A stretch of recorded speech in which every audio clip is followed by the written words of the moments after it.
चलो जी, तो आज की क्लास स्टार्ट करते हैं ना। आज हम करंट अफेयर्स पढ़ेंगे जनवरी फर्स्ट वीक का। जनवरी फर्स्ट वीक भी होगा, प्लस इसमें जो दिसंबर का जो रह गया था, पिछला जो हफ्ता मतलब हमारा गया है, पूरा हफ्ता डिस्कस करेंगे। जो लास्ट रहा है उसमें वो भी डिस्कस करेंगे सारी चीज़ों को।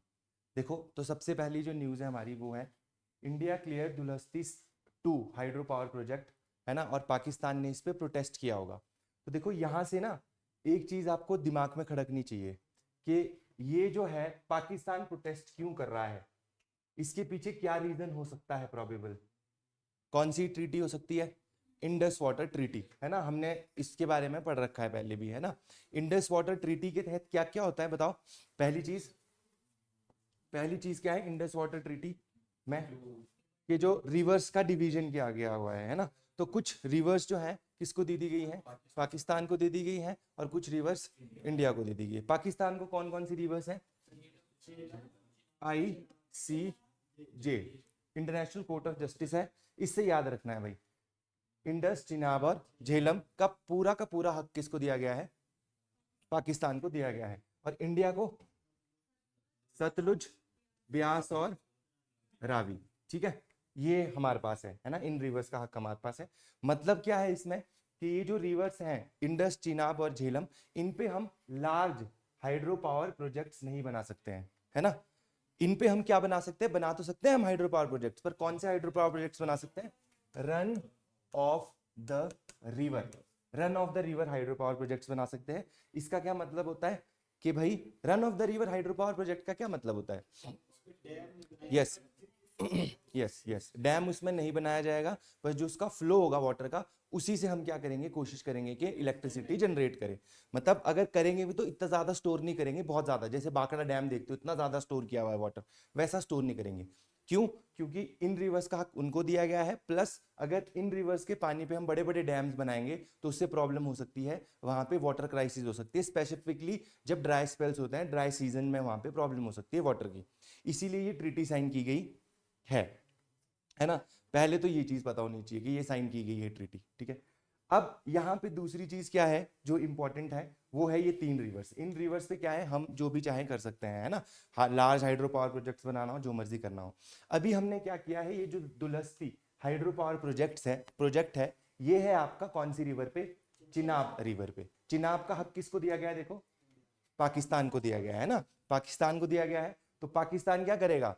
प्रोटेस्ट ऑब्वियसली करेगा ही करेगा। पर देखो, हमने अभी क्या बोला है रिसेंटली कि पहलगाम अटैक जो हुआ था, उसके बाद हमने क्या कर दी थी? इंडस वाटर ट्रीटी क्या कर दी थी? सस्पेंड कर दी थी, है ना। अबेयंस में उसको कर दिया था हमने, मतलब सस्पेंड करके रखी है। अब हम बोल रहे हैं कि भाई वो अब लागू नहीं होती है, अभी तो सस्पेंड है वो। और पाकिस्तान अभी बोल रहा है कि नहीं, अभी भी लागू है ये, ठीक है। तो उसी से रिलेटेड यहाँ पे न्यूज़ है हमारे को। ये हाइड्रो पावर प्रोजेक्ट पता होना चाहिए कहाँ पे है ना, कौन सी रिवर पे है, because it is in news और एग्जाम में पूछा जा सकता है। चलो जी, अब यहाँ पे देखते हैं दिसंबर 2025 में India cleared the 260 megawatt Dulhasti stage 2 hydro project on Chenab river in Jammu and Kashmir. तो जम्मू एंड कश्मीर में है भाई ये, और पाकिस्तान ने स्ट्रांगली प्रोटेस्ट करा है, बिकॉज ये वॉयलेट करता है 1960 की जो इंडस वाटर ट्रीटी है उसको, है ना। और देखो, dispute intensified by India's earlier move to place treaty in abeyance, मतलब सस्पेंड करके रखी है हमने ये ट्रीटी, ठीक है। चलो देखो, इसका बैकग्राउंड देख लेते हैं। ये ट्रीटी कब साइन हुई थी? 1960 में हुई थी। ब्रोकर किसने करी थी? ये वर्ल्ड बैंक ने करी थी, ठीक है। चलो, अब यहाँ पे कोर कुछ डिवीजन किया गया है। देखो, ईस्टर्न फ्लोइंग रिवर्स जो है रावी, ब्यास और सतलुज, ये इंडिया को दिया गया है, अनरिस्ट्रिक्टेड यूज कर सकता है हम इसका। और western flowing river Indus, Jhelum और चिनाब, ये पाकिस्तान को दी गई है। Allowed only limited non consumptive use like generating electricity from run of the river hydro projects which does not store large amount of water. Large amount of water नहीं store करेगा, थोड़ा मोटा स्टोर कर सकता है ना। चलो, तो यहाँ पे देखो रूल्स क्या है। For any project on the western rivers the Indus water treaty binds India to specific design constraints, ठीक है। मतलब डिजाइन जो होंगे वो प्रॉपर कंस्ट्रेंड होगा उस पर, मतलब प्रॉपर आपको उस दिखाना पड़ेगा कि रन ऑफ द रिवर ही है। ऐसा नहीं है कि आप स्टोर कर सकते हो इसके बाद में, ठीक है। Like limits on the storage capacity, इस तरीके का आपको डैम बनाना पड़ेगा जो जो आपकी स्टोरेज कैपेसिटी को मिनिमल रखता हो, है ना। Prior notification and data sharing with Pakistan. तो इन जो भी रिवर्स बन रही हैं, सॉरी रिवर्स पे जो डैम्स बन रहे हैं, उनका जो प्लान प्लून है वो सब शेयर करना पड़ेगा पाकिस्तान के साथ, ठीक है, सब डाटा शेयर करना पड़ेगा। ये ट्रीटी हमारे को बाइंड करती है इससे। अब देखो यहाँ पे यही ट्रीटी का थोड़ा बहुत स्नैपशॉट दिया है, पहले भी मैंने बताया है ना, ये कब कब साइन हुई थी, यही चीजें हैं। और यहाँ पे एक और चीज है, एक परमानेंट इंडस वाटर कमीशन बनाई गई है, जो कि बोला जाता है कि मतलब रेगुलरली मीट करती है वंस अ ईयर, और यहाँ पे once in 5 year general inspection होता है सारी रिवर्स का, ठीक है। चलो अब देखो रिसेंटली क्या हुआ, पहलगाम टेरर अटैक हुआ अप्रैल 2025 में। इसके बाद इंडस वाटर ट्रीटी को अबेयंस में रख दिया गया, बेसिकली सस्पेंड करके रखा गया है ना। चलो जी, तो यहाँ पे अब इसके बारे में देखो, ये क्या है, एक ब्रांड न्यू डैम नहीं है, सबसे पहली बात तो ये है ना, ये चीज याद रखनी कि नया डैम नहीं बन रहा है, ये ऑलरेडी एग्जिस्टिंग है वहां पे डैम, 2007 से ऑपरेशनल भी है, बट उसकी हम कैपेसिटी को क्या कर रहे हैं, इंक्रीज कर रहे हैं। स्टेजेस होते हैं ना, स्टेज 1 में इतना प्रोड्यूस करेंगे, स्टेज 2 में इतना प्रोड्यूस करेंगे, तो वही चीज है यहाँ पे। ये जो है 260 मेगावाट का run of the river hydro power project है on Chenab river, Kishtwar district Jammu and Kashmir में है बस, ठीक है। ये इंपॉर्टेंट है, लोकेशन इंपॉर्टेंट है ना। ऑब्जेक्टिव क्या है, to provide peaking power to north India and utilize the hydro power potential of Jammu and Kashmir. Basically जो नॉर्थ इंडिया है, पावर डेफिसिट वहां पे रहता है, तो उसको क्या करने के लिए, कंपनसेट करने के लिए यहाँ पे किया गया है। अब देखो आर्ग्यूमेंट यहाँ पे क्या दिए जाते हैं, इंडिया बोल रहा है कि भाई अभी तो सस्पेंडेड ट्रीटी है ना, हम जो भी चाहें कर सकते हैं, ये जो प्रायर नोटिफिकेशन का रूल है ये अप्लाई नहीं करता, पहले से नोटिफाई करना पड़ता है ना, पहले से हमने नहीं किया, हमने सीधे के सीधे अनाउंस कर दिया। अब यहाँ पे ये बोल रहा है कि अभी भी वैलिड है, can not be unilaterally suspended, ये बोल रहा है कि यूनिलैटरली इसको सस्पेंड नहीं किया जा सकता है। अब देखो टेक्निकल कंप्लायंस क्या है, the project is run of the river which is permitted under Indus water treaty, है ना, ये परमिटेड है। अब यहाँ पे ये बोल रहा है कि भाई ये नहीं, ये वेपनाइजेशन कर रहे हैं वाटर की, और आगे आने वाले टाइम में ये पाकिस्तान के जो इंटरेस्ट है उसको खत्म कर सकता है, बेसिकली वाटर को रोका जा सकता है, कुछ भी, ये इनके कंसर्न्स है भाई, है ना, पाकिस्तान के। अब देखो यहाँ पे बोल रहा है कि India it is a legitimate project for national energy security and development in Jammu and Kashmir, और यहाँ पे देखो upstream alleges that upstream projects cause erratic river flow, ठीक है, कि भाई कभी ज्यादा आता है पानी, कभी कम आता है, तो इनसे ये प्रॉब्लम्स होती हैं। तो बस ये चीज पूरी चीजें हैं। प्रीलिम्स के लिए क्या फैक्ट याद रखना है कि 3 वेस्टर्न रिवर्स हैं, कौन कौन सी, आईसीजे, इंडस, चिनाब और झेलम। इंडस वाटर ट्रीटी कब साइन हुई है, 1960, याद रखना, पूछी जा सकता है प्रीलिम्स में, मल्टीपल स्टेटमेंट में एक स्टेटमेंट ही आ सकती है। और यहाँ पे वर्ल्ड बैंक इस ट्रीटी को ब्रोकर करा है, यहाँ पे बोला जा सकता है कि आईएमएफ ने ब्रोक करी है या फिर यूएन ने ब्रोक करी है, तो वो स्टेटमेंट गलत हो जाएगी, है ना। चलो, तो रन ऑफ द रिवर जो है वो प्रोजेक्ट्स हम बना सकते हैं, पर उसके लिए क्या है, हमारे ऊपर कुछ रिस्ट्रेंट्स लगाए गए हैं कि भाई हमारे को डिजाइन शेयर करना पड़ेगा, है ना, और मतलब रन ऑफ द रिवर ही बना सकते हैं, स्टोरेज हम करके नहीं रख सकते हैं। तो ये यहाँ पे पहली न्यूज हमने कवर कर दी, ठीक है। कौन सा हाइड्रो पावर प्रोजेक्ट है ये, दुलस्ती, ठीक है। चलो ये याद रखना, स्टेज 2 है, और कितने मेगावाट का है ये, 260 मेगावाट का ये जो प्रोजेक्ट है वो है। अगली चीज देखो यहाँ पे जो इंपॉर्टेंट न्यूज है, China impose 13% contraceptive tax in new push to reverse population decline. देखो सीधे पता चल रहा है जो कॉन्ट्रासेप्टिव्स हैं उस पे इन्होंने क्या कर दिया है, टैक्स को बढ़ा दिया है, 13% टैक्स कर दिया है, ठीक है। इसका क्या मतलब होगा, क्या इससे तुम्हारे को पता चल रहा है, कॉन्ट्रासेप्टिव्स पे टैक्स बढ़ाया जा रहा है, इसका मतलब पाकिस्तान चाइना क्या चाह रहा है, पॉपुलेशन को इंक्रीज करना चाह रहा है, ठीक है। पॉपुलेशन को इंक्रीज क्यों करना चाह रहा है, बिकॉज उसकी जो यंग पॉपुलेशन है वो डिक्लाइन कर रही है, और किसी भी कंट्री के लिए ना डेमोग्राफिक डिविडेंड, है ना, आपके सिलेबस में भी मेंशन है स्पेसिफिकली, डेमोग्राफिक डिविडेंड बहुत ज्यादा इंपॉर्टेंट होता है। वर्किंग एज पॉपुलेशन जो होती है वो जरूरी चाहिए।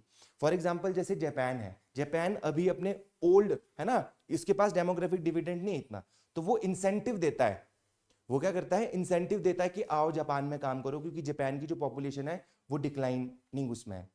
वहां पे देखो ग्रोथ रेट स्टेबलाइज हो गया है, इसीलिए वहां पे ना जापान में नेगेटिव इंटरेस्ट रेट चलता है। पता है आपको, सुना है नेगेटिव इंटरेस्ट रेट का कॉन्सेप्ट, क्या होता है नेगेटिव इंटरेस्ट रेट का कॉन्सेप्ट, कभी नहीं सुना।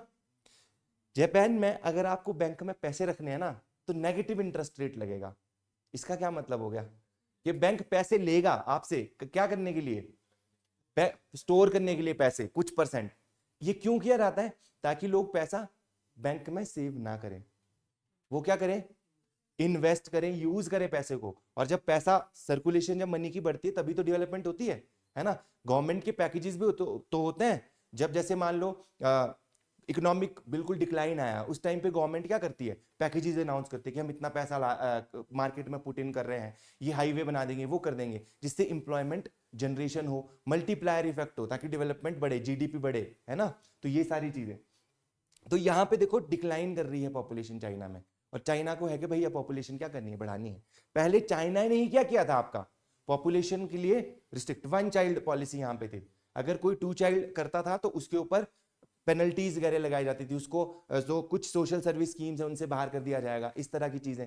बट अब ये उल्टा चीज कर रहे हैं, क्योंकि इनको पता है कि भैया पॉपुलेशन क्या हो रही है, डिक्लाइन हो रही है, और चाइना को वर्ल्ड पावर बन रहा है, उसके लिए पॉपुलेशन तो चाहिए ना आपके पास, है ना। चलो, तो यहाँ पे देखो 32 साल से जो यहाँ पे इस पे एग्जम्पशन जो थी उसको क्या कर दिया गया है, मतलब देखो टैक्स वो कर दिया गया है, बढ़ा दिया गया है, इंपोज कर दिया गया है, ठीक है। हाँ, पहले एग्जम्पशन था, अब क्या कर दिया गया है, देखो अब ऐड उसको टैक्स लगा दिया गया है ना। पहले एग्जम्पशन था ताकि क्या क्या हो, पॉपुलेशन ज्यादा ना हो, हाँ, ताकि पॉपुलेशन क्या ना हो, हाँ। देखो यहाँ पे कुछ कंफ्यूजन हो रहा है, देखो कॉन्ट्रासेप्टिव टैक्स बढ़ाने का क्या मतलब हो गया, है ना। अब देखो अगर बढ़ा दी गई है ना, तो इसका क्या मतलब हुआ कि लोग कॉन्ट्रासेप्टिव्स कम लेंगे, कॉन्ट्रासेप्टिव्स कम लेंगे तो क्या इसका क्या मतलब होगा, पॉपुलेशन ऑब्वियसली बढ़ेगी, है ना। चलो, तो यही चीज है, कंफ्यूजन नहीं करना है यहाँ पे, है ना। चलो देखो यहाँ पे देखो हमने पास्ट पॉलिसी जो है 1980 2016 से लेकर 1980 से लेकर 2016 तक 36 ईयर, है ना, 36 ईयर्स तक क्या किया गया यहाँ पे देखो, China enforce strict 1 child policy, है ना, लिमिटिंग पॉपुलेशन ग्रोथ, ठीक है। और यहाँ पे contraceptive were tax exempt to support this goal. अब देखो यहाँ पे कॉन्ट्रासेप्टिव को टैक्स क्या कर दिया गया था, टैक्स उस पर कम कर दिया गया था, ताकि लोग क्या करें, ज्यादा कॉन्ट्रासेप्टिव ले और पॉपुलेशन ज्यादा बढ़े ना, है ना। अब बढ़ा दिया गया है। अब देखो यहाँ पे इसकी जो पॉपुलेशन है वो रैपिडली क्या कर रही है, एज कर रही है। अब इसको क्या चाहिए कि पॉपुलेशन थोड़ी ज्यादा बढ़े, है ना, बस यही चीज करी गई है, कॉन्ट्रासेप्टिव टैक्स पॉलिसी यहाँ पे ऐड करी गई है। और जो देखो यहाँ से कब से स्टार्ट हो गई, यहाँ पे 1 जनवरी से स्टार्ट हो गई है अब, है ना, 13% वैट लगा दिया है इन्होंने।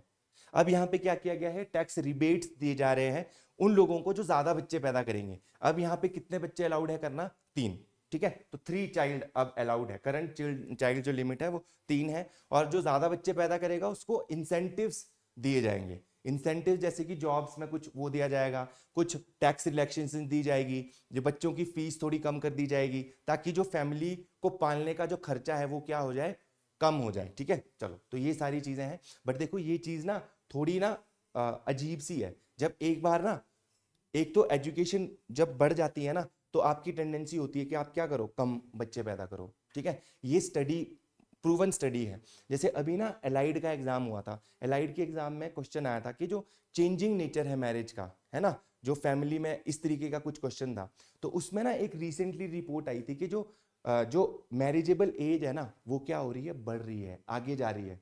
और अब वुमेन प्रेफर कर रही है कि बच्चे पैदा ज्यादा ना करें। और देखो जो रिप्रोडक्टिव एज होती है ना, मेल की तो रहती है, पर फीमेल की कुछ टाइम तक रहती है, 30-35 के करीब तक रहती है ना। यहाँ पे जितने भी हेल्दी एग्स होते हैं वो बॉडी क्या करती है, पहले रिलीज करती है, और बाद में जो रहते हैं, जो एग्स रहते हैं वो थोड़े लो क्वालिटी के रहते हैं। तो अगर इस एज में बेबी हो जाए ना, तो क्या होता है कि उसकी वेल ग्रोथ बढ़िया होगी, है ना। और मतलब अगर जैसे ही आपकी एज बढ़ती रहती है और अगर आप बेबी ऑप्ट करोगे, है ना, करना, तो उसमें चांसेस रहते हैं कि जेनेटिक डिजीजेस बढ़े, ठीक है। तो आप अलग अलग टाइप के सिंड्रोम्स पढ़ते हो, वो उन्हीं में रहते हैं जिनमें जो चाइल्ड जो एज होती है करने की वो लेट होती है ना। तो अब ये चीज बढ़ रही है आगे को, इससे 2 चीजें होंगी, एक तो देखो क्या हो सकता है, जेनेटिक डिजीजेस के चांसेस बढ़ सकते हैं, दूसरा अब रिप्रोडक्टिव एज चली गई तो पॉपुलेशन भी क्या हो जाएगी, धीरे धीरे कम हो जाएगी, 1 बेबी 2 बेबी। पहले देखा होगा तुमने, कई कई घरों में 10-10 बच्चे होते थे, 12-12 बच्चे होते थे, बट अब तुम्हारे को 2, 1, 2, 3 इससे ज्यादा नहीं दिखेंगे। अब लेटेस्ट फैमिली जो आएगी, जो आप लोगों की और हमारी जो जनरेशन होगी, वहां पे 1-2 इससे ज्यादा नहीं बच्चों को ऑप्ट किया जाएगा, ठीक है, करना। क्यों, क्योंकि मैरिजेबल एज ही नहीं है। अब तुम देखो कंपटीशन की तैयारी कर रहे हो, जब तक सिलेक्शन होगी, मान लो जल्दी होगी तब तो ठीक है, कर लोगे शादी, अगर नहीं हुई तो क्या है, आगे तक जाएगी। और वैसे भी वुमेन की एजुकेशन भी बढ़ रही है। वुमेन की एजुकेशन बढ़ने का मतलब क्या है कि वो अब ज्यादा टाइम कहाँ पे एकेडमिक्स में देगी, है ना। मान लो कोई पीएचडी कर रहा है, तो हो ही नहीं सकता 28-29 से पहले पीएचडी हो जाए, अगर सब कुछ सही रहा, नहीं तो 30 से ज्यादा भी जाएगी। और पीएचडी के बाद ही नौकरी मिलेगी इसकी गारंटी नहीं है ना। मिल भी गई अगर आपको नौकरी, तो आप कितने 32-33 तक सेटल होंगे, फिर उसके बाद 1-2 साल तो इंसान को जानने में और ये सारी चीजें लगती ही हैं। फिर उसके बाद अब शादी के 2-3-4 साल बाद बच्चे प्रेफर कर रहे हैं, नहीं तो शादी के इमीडिएटली, है ना, 8-9-10 महीने बाद क्या हो जाता था, बच्चा हो जाता था। आज की डेट में देखो जो फैमिलीज हैं, तुम देख रहे होंगे आसपास, वो क्या कर रहे हैं, दूसरा, तीसरा, चौथे साल में बेबी को प्लानिंग कर रहे हैं। पहले कोई प्लानिंग नहीं होती थी, है ना, अब प्लानिंग हो रही है, क्योंकि अब देखो एजुकेशन की रेट भी बढ़ रहे हैं। स्कूल में ना फीस स्ट्रक्चर पता करना, शिमला में ही चाहे, तुम्हारे ना दिमाग उड़ जाएगा कि इतना फीस है बच्चे की, नर्सरी क्लास के बच्चे की इतनी फीस है। तो आज की डेट में ये सारे जो कॉस्ट हैं वो अफेक्ट करती है कि आप कितने बेबी ऑप्ट करोगे या करोगे भी कि नहीं करोगे। अब तो कुछ टर्म्स फेमस हो रही है, जैसे कि मैंने आपको शायद पहले बताया भी होगा कि नहीं बताया होगा। जैसे एक टर्म है DINKS, dual income no kids, ठीक है, डिंक्स करके। और अब डिंक्स WD भी फेमस हो रही है ना, dual income no kids with a dog. जो इमोशनल सपोर्ट है वो कौन प्रोवाइड कर देगा, डॉग प्रोवाइड कर देगा। इमोशनल सपोर्ट के लिए तो आप क्या करते हो, बेबीज रखते हो, है ना। तो ये देखो यहाँ पे with a dog, dual income मतलब दोनों अर्निंग है फैमिली मेंबर्स। पहले देखो सिर्फ एक पेरेंट ही अर्निंग होता था, और फिर दूसरा फिर भी इतने बेबीज होते थे। बट अब लोग ये चीज प्रेफर कर रहे हैं, लोग बोल रहे हैं कि भाई हमको अपनी जो लाइफ है ना वो खुद जीनी है ना, हमको पूरी लाइफ बच्चों पे क्या नहीं करनी, बर्बाद नहीं करनी। मतलब ये थिंकिंग है आप लोगों की, ठीक है, कि हमारा जो पैसा है, हम अब खुद सोचो, एक बच्चे की शादी करनी है, कितना पैसा सोच रहे हो तुम, कितना लग जाएगा। सोना देखो कहाँ चला गया, है ना, चांदी देखो कहाँ चला गया। एक बच्चे की शादी करनी है तो 25 लाख, 15 से 20 लाख तो मिनिमम, अगर थोड़ा भी करोगे तब भी इतने तो चाहिए ही चाहिए, है ना। ऊपर से एजुकेशन का खर्चा वो अलग है। तो आपकी लाइफ की मेजॉरिटी इनकम जो है ना वो कहाँ पे चल जाती है, बच्चों में चले जाती है। अपने पेरेंट्स को देख लो, उन्होंने लाइफ में ना कुछ एंजॉय नहीं करा होगा पूरी लाइफ, वो चाहे हिमाचल से बाहर भी नहीं गए होंगे, क्यों, क्योंकि उनको तुम्हारे लिए चीजें करनी थी।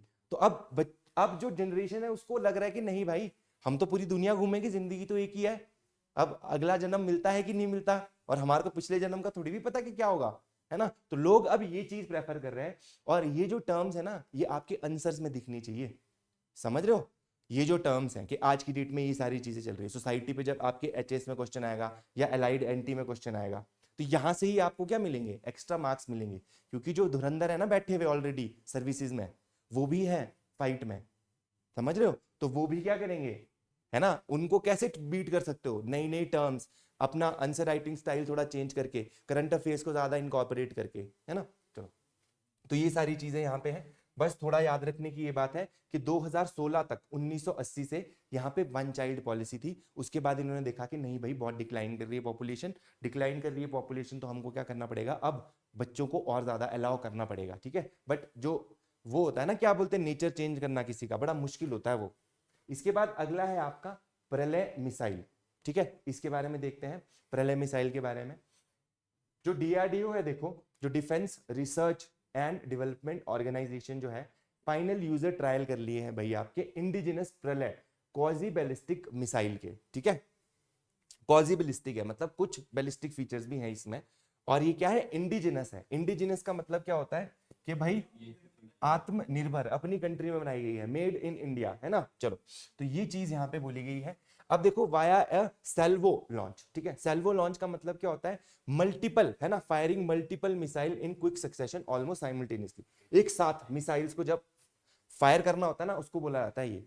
तो अब ये जो आपका प्रलय मिसाइल होगी, वो एक मतलब प्रलय, नाम ही प्रलय है कि प्रलय ला देगी, है ना। एक साथ बहुत सारी मिसाइल्स क्या कर सकते हो, फायर कर सकते हो इनको, है ना। इससे टेस्ट वो किया गया है। अभी देखो फाइनल इसकी स्टेजेस चल रही हैं। अब इसको क्या कर दिया जाएगा, इंडक्ट कर दिया जाएगा आपका इंडियन आर्मी में, है ना। प्रॉपर ट्रायल चलते हैं, ऐसी कोई चीज इंडियन आर्मी में इनकॉर्पोरेट नहीं कर दी जाएगी, प्रॉपर टेस्ट किया जाएगा पहले उसको, है ना, अच्छी तरीके से। अब इसको इंडियन आर्मी में वो किया जाएगा। देखो बहुत टाइम से ना इंडिया के पास लॉन्ग रेंज मिसाइल्स थी, शॉर्ट रेंज मिसाइल्स थी, बट मीडियम रेंज मिसाइल्स नहीं थी हमारे पास, ठीक है। तो उस गैप को फिल करने के लिए ये किया गया है, lacked a missile in middle range category, ठीक है, जो हाई प्रिसीजन अटैक कर सके।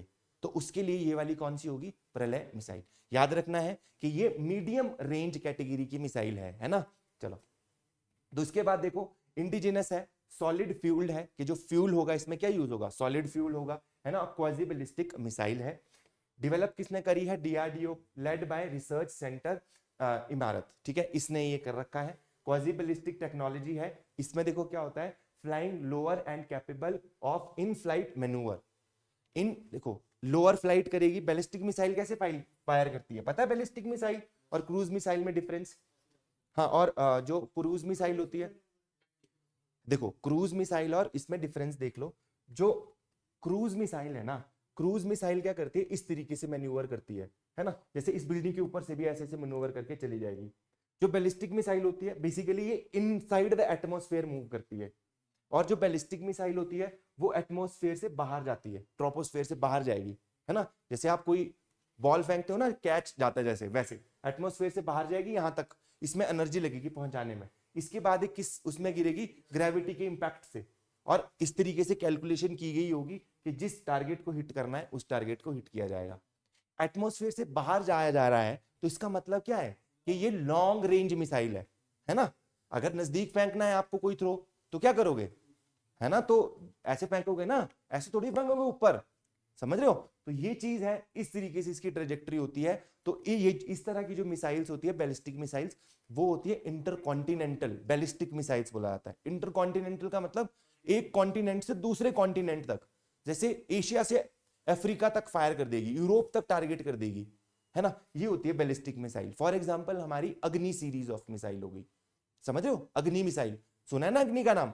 दूसरी होती है क्रूज मिसाइल जो मैन्यूवर करती है, इसका एग्जांपल है ब्रह्मोस। जो ब्रह्मोस मिसाइल है ना वो एक क्रूज मिसाइल है।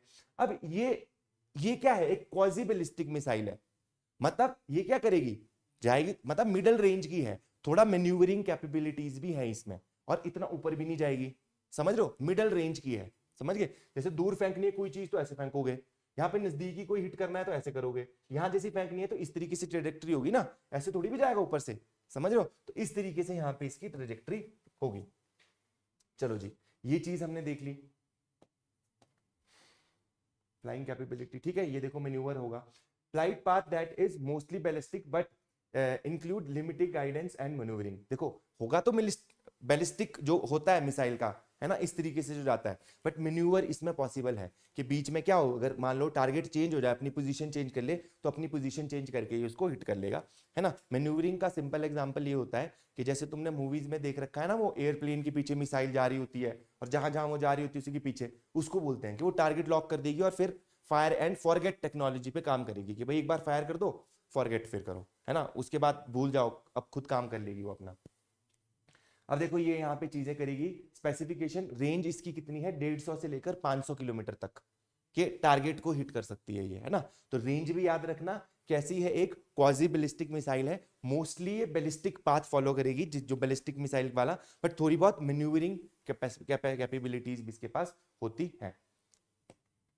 चलो जी, यहाँ पे ये देखो, यहाँ पे लिख रखा है सारी चीजें।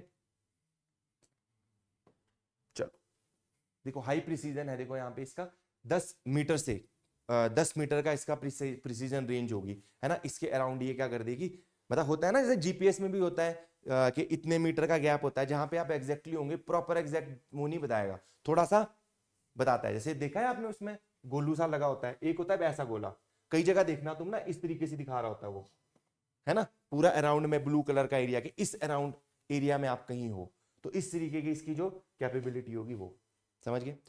नेक्स्ट यहाँ पे है तुम्मन विलेज, है ना। तुम्मन विलेज है आपका अभी करसोग में है ये, है ना।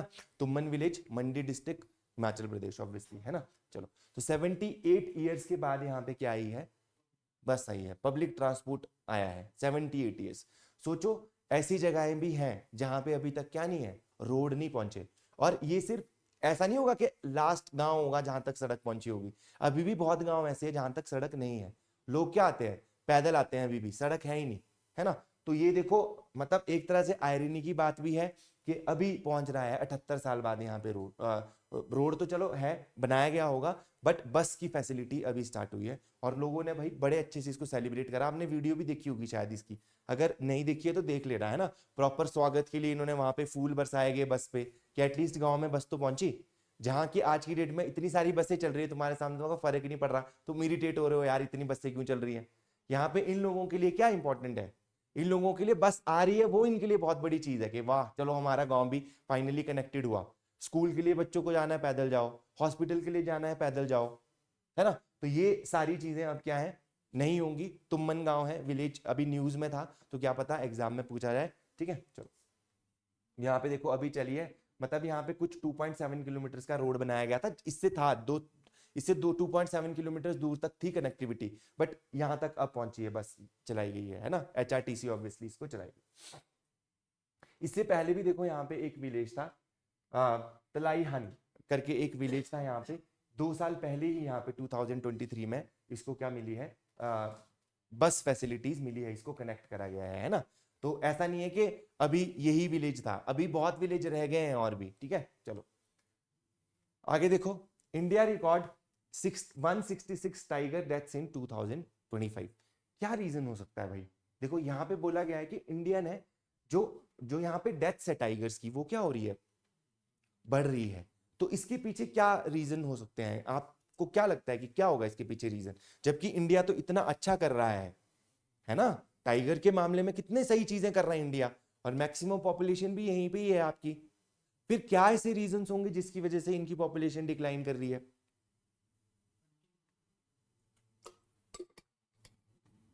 पोचिंग, हंटिंग, हाँ ये एक रीजन हो सकता है। और पर इस पे तो देखो अब ना बहुत स्ट्रिक्ट गाइडलाइंस हैं, बहुत ज्यादा जो कर भी रहे होंगे पोचर्स जो होंगे आपके, वो बहुत ही कम रह गए होंगे अब। और क्या रीजन हो सकता है।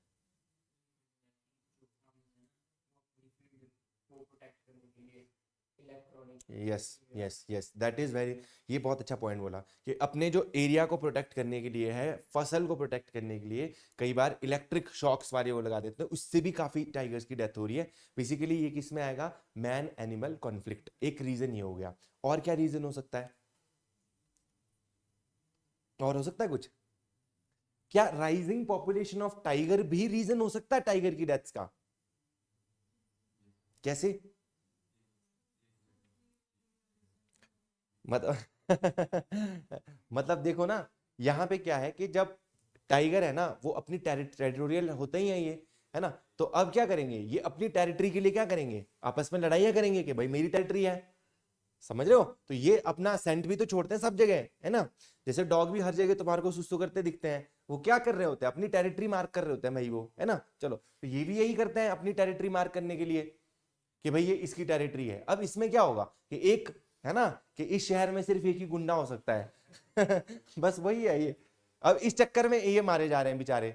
और काफी इसमें कब्स भी हैं और इसमें टाइगर्स भी हैं। जो पावरफुल होंगे वो अपने लिए कर पाएंगे किंगडम, है ना। वही चीज है कि एनिमलिस्टिक चीजें हैं ये एनिमलिस्टिक इंस्टिंक्ट्स हैं कि जो पावरफुल होगा उसी के पास सारी चीजें रहेंगी, है ना। चलो तो ये भी चीज है। और ये टाइगर रहता भी क्या है, अकेला रहना ज्यादा प्रेफर करता है ना, ज्यादा वो, जैसे लायन को बोला जाता है किंग, जबकि ज्यादा पावरफुल कौन होता है, टाइगर, है ना। देखा है ना तुमने मूवीज में शेर खान सिम्बा मूवी, सिम्बा कौन सी मूवी है वो, है ना एक जिसमें वो सिम्बा वो लायन को दिखाते हैं, और एक शेर खान होता है, कार्टून भी आते थे बचपन में पहले, है ना। तो वो अकेले रहता है, और वो किसके साथ रहता है, पूरी फैमिली के साथ, ये, है ना। इसीलिए क्यों पूरी फैमिली को साथ में लेके चलता है, इसलिए किंग ऑफ वो, कि सबको साथ लेके चलने वाली एटीट्यूड है उसका।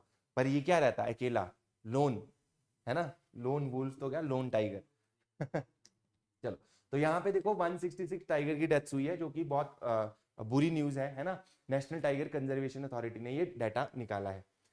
The figure represent a significant 32% increase from 126 deaths reported in 2024, highlights a major challenge for conservation despite the country's growing tiger population. Tiger population grow कर रही है but deaths भी बढ़ रही है, ठीक है। अब देखो यहाँ पे कंजर्वेशन स्टोरी की अगर देखें, India is home to nearly 75% of world's wild tiger. Important figure, कभी भी इससे रिलेटेड क्वेश्चन आए, यहां से डाटा तुम कोट करके वहां पे डाल सकते हो।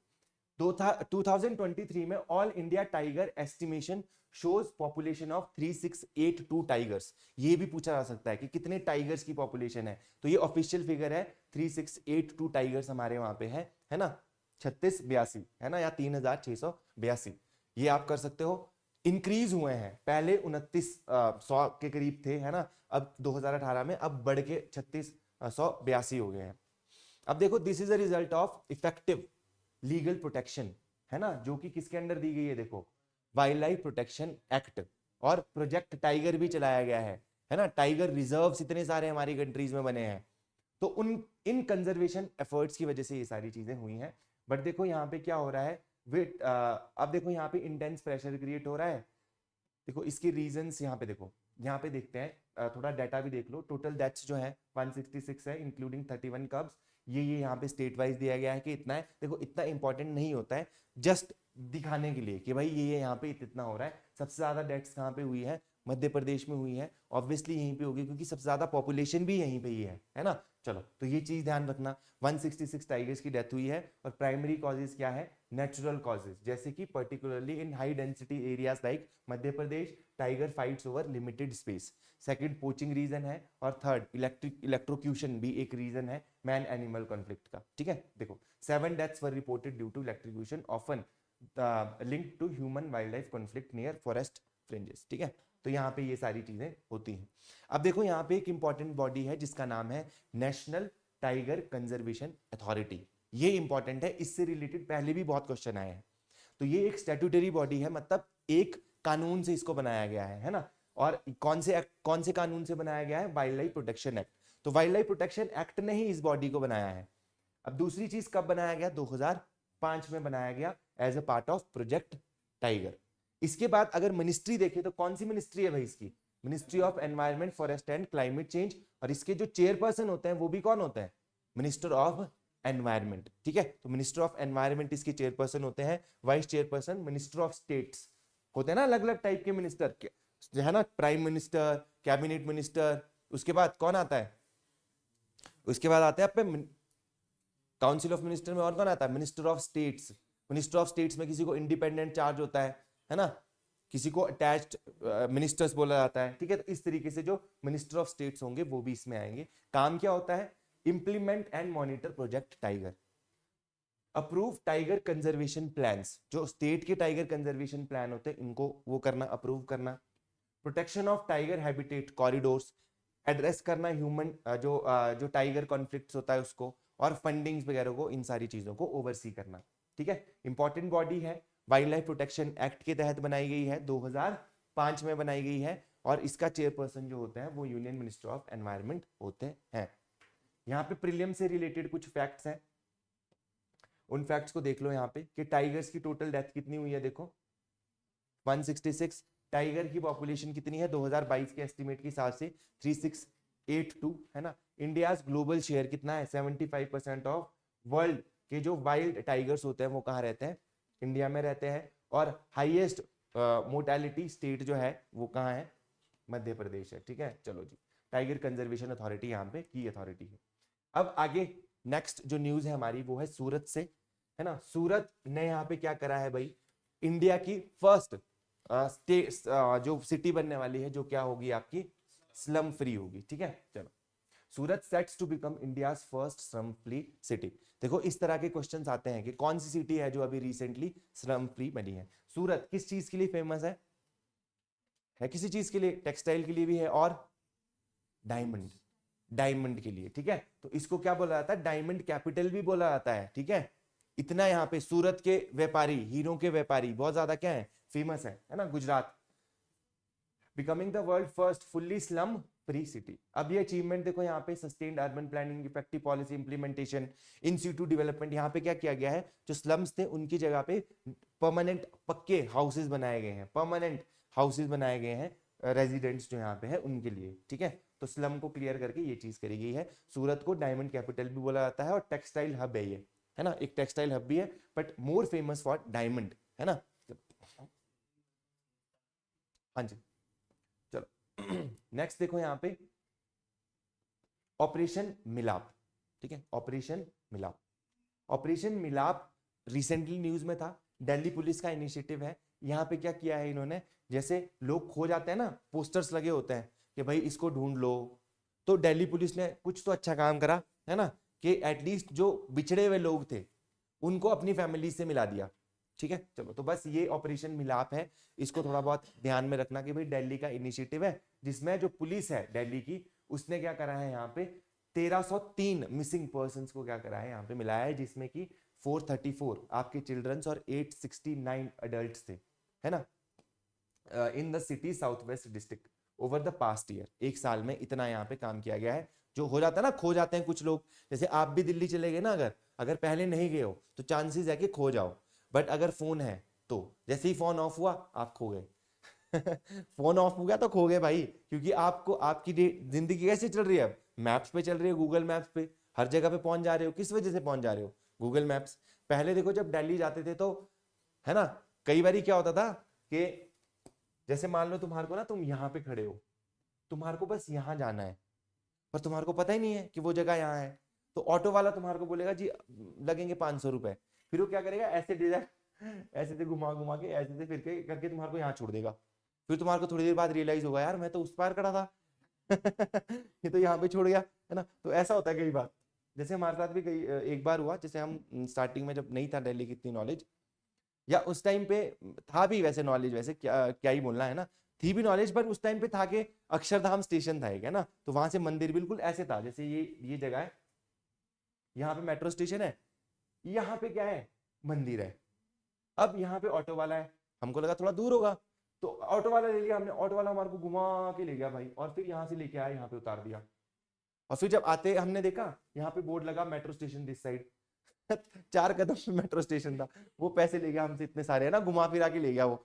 तो यही चीज है कि आज की डेट में क्या है, गुम होना बहुत ज्यादा आसान है। इतने एजुकेटेड बंदे जो, तो जिसको पता ही नहीं होगा वो तो भाई गुम है, फिर दिल्ली में वापस मिल नहीं पाएगा।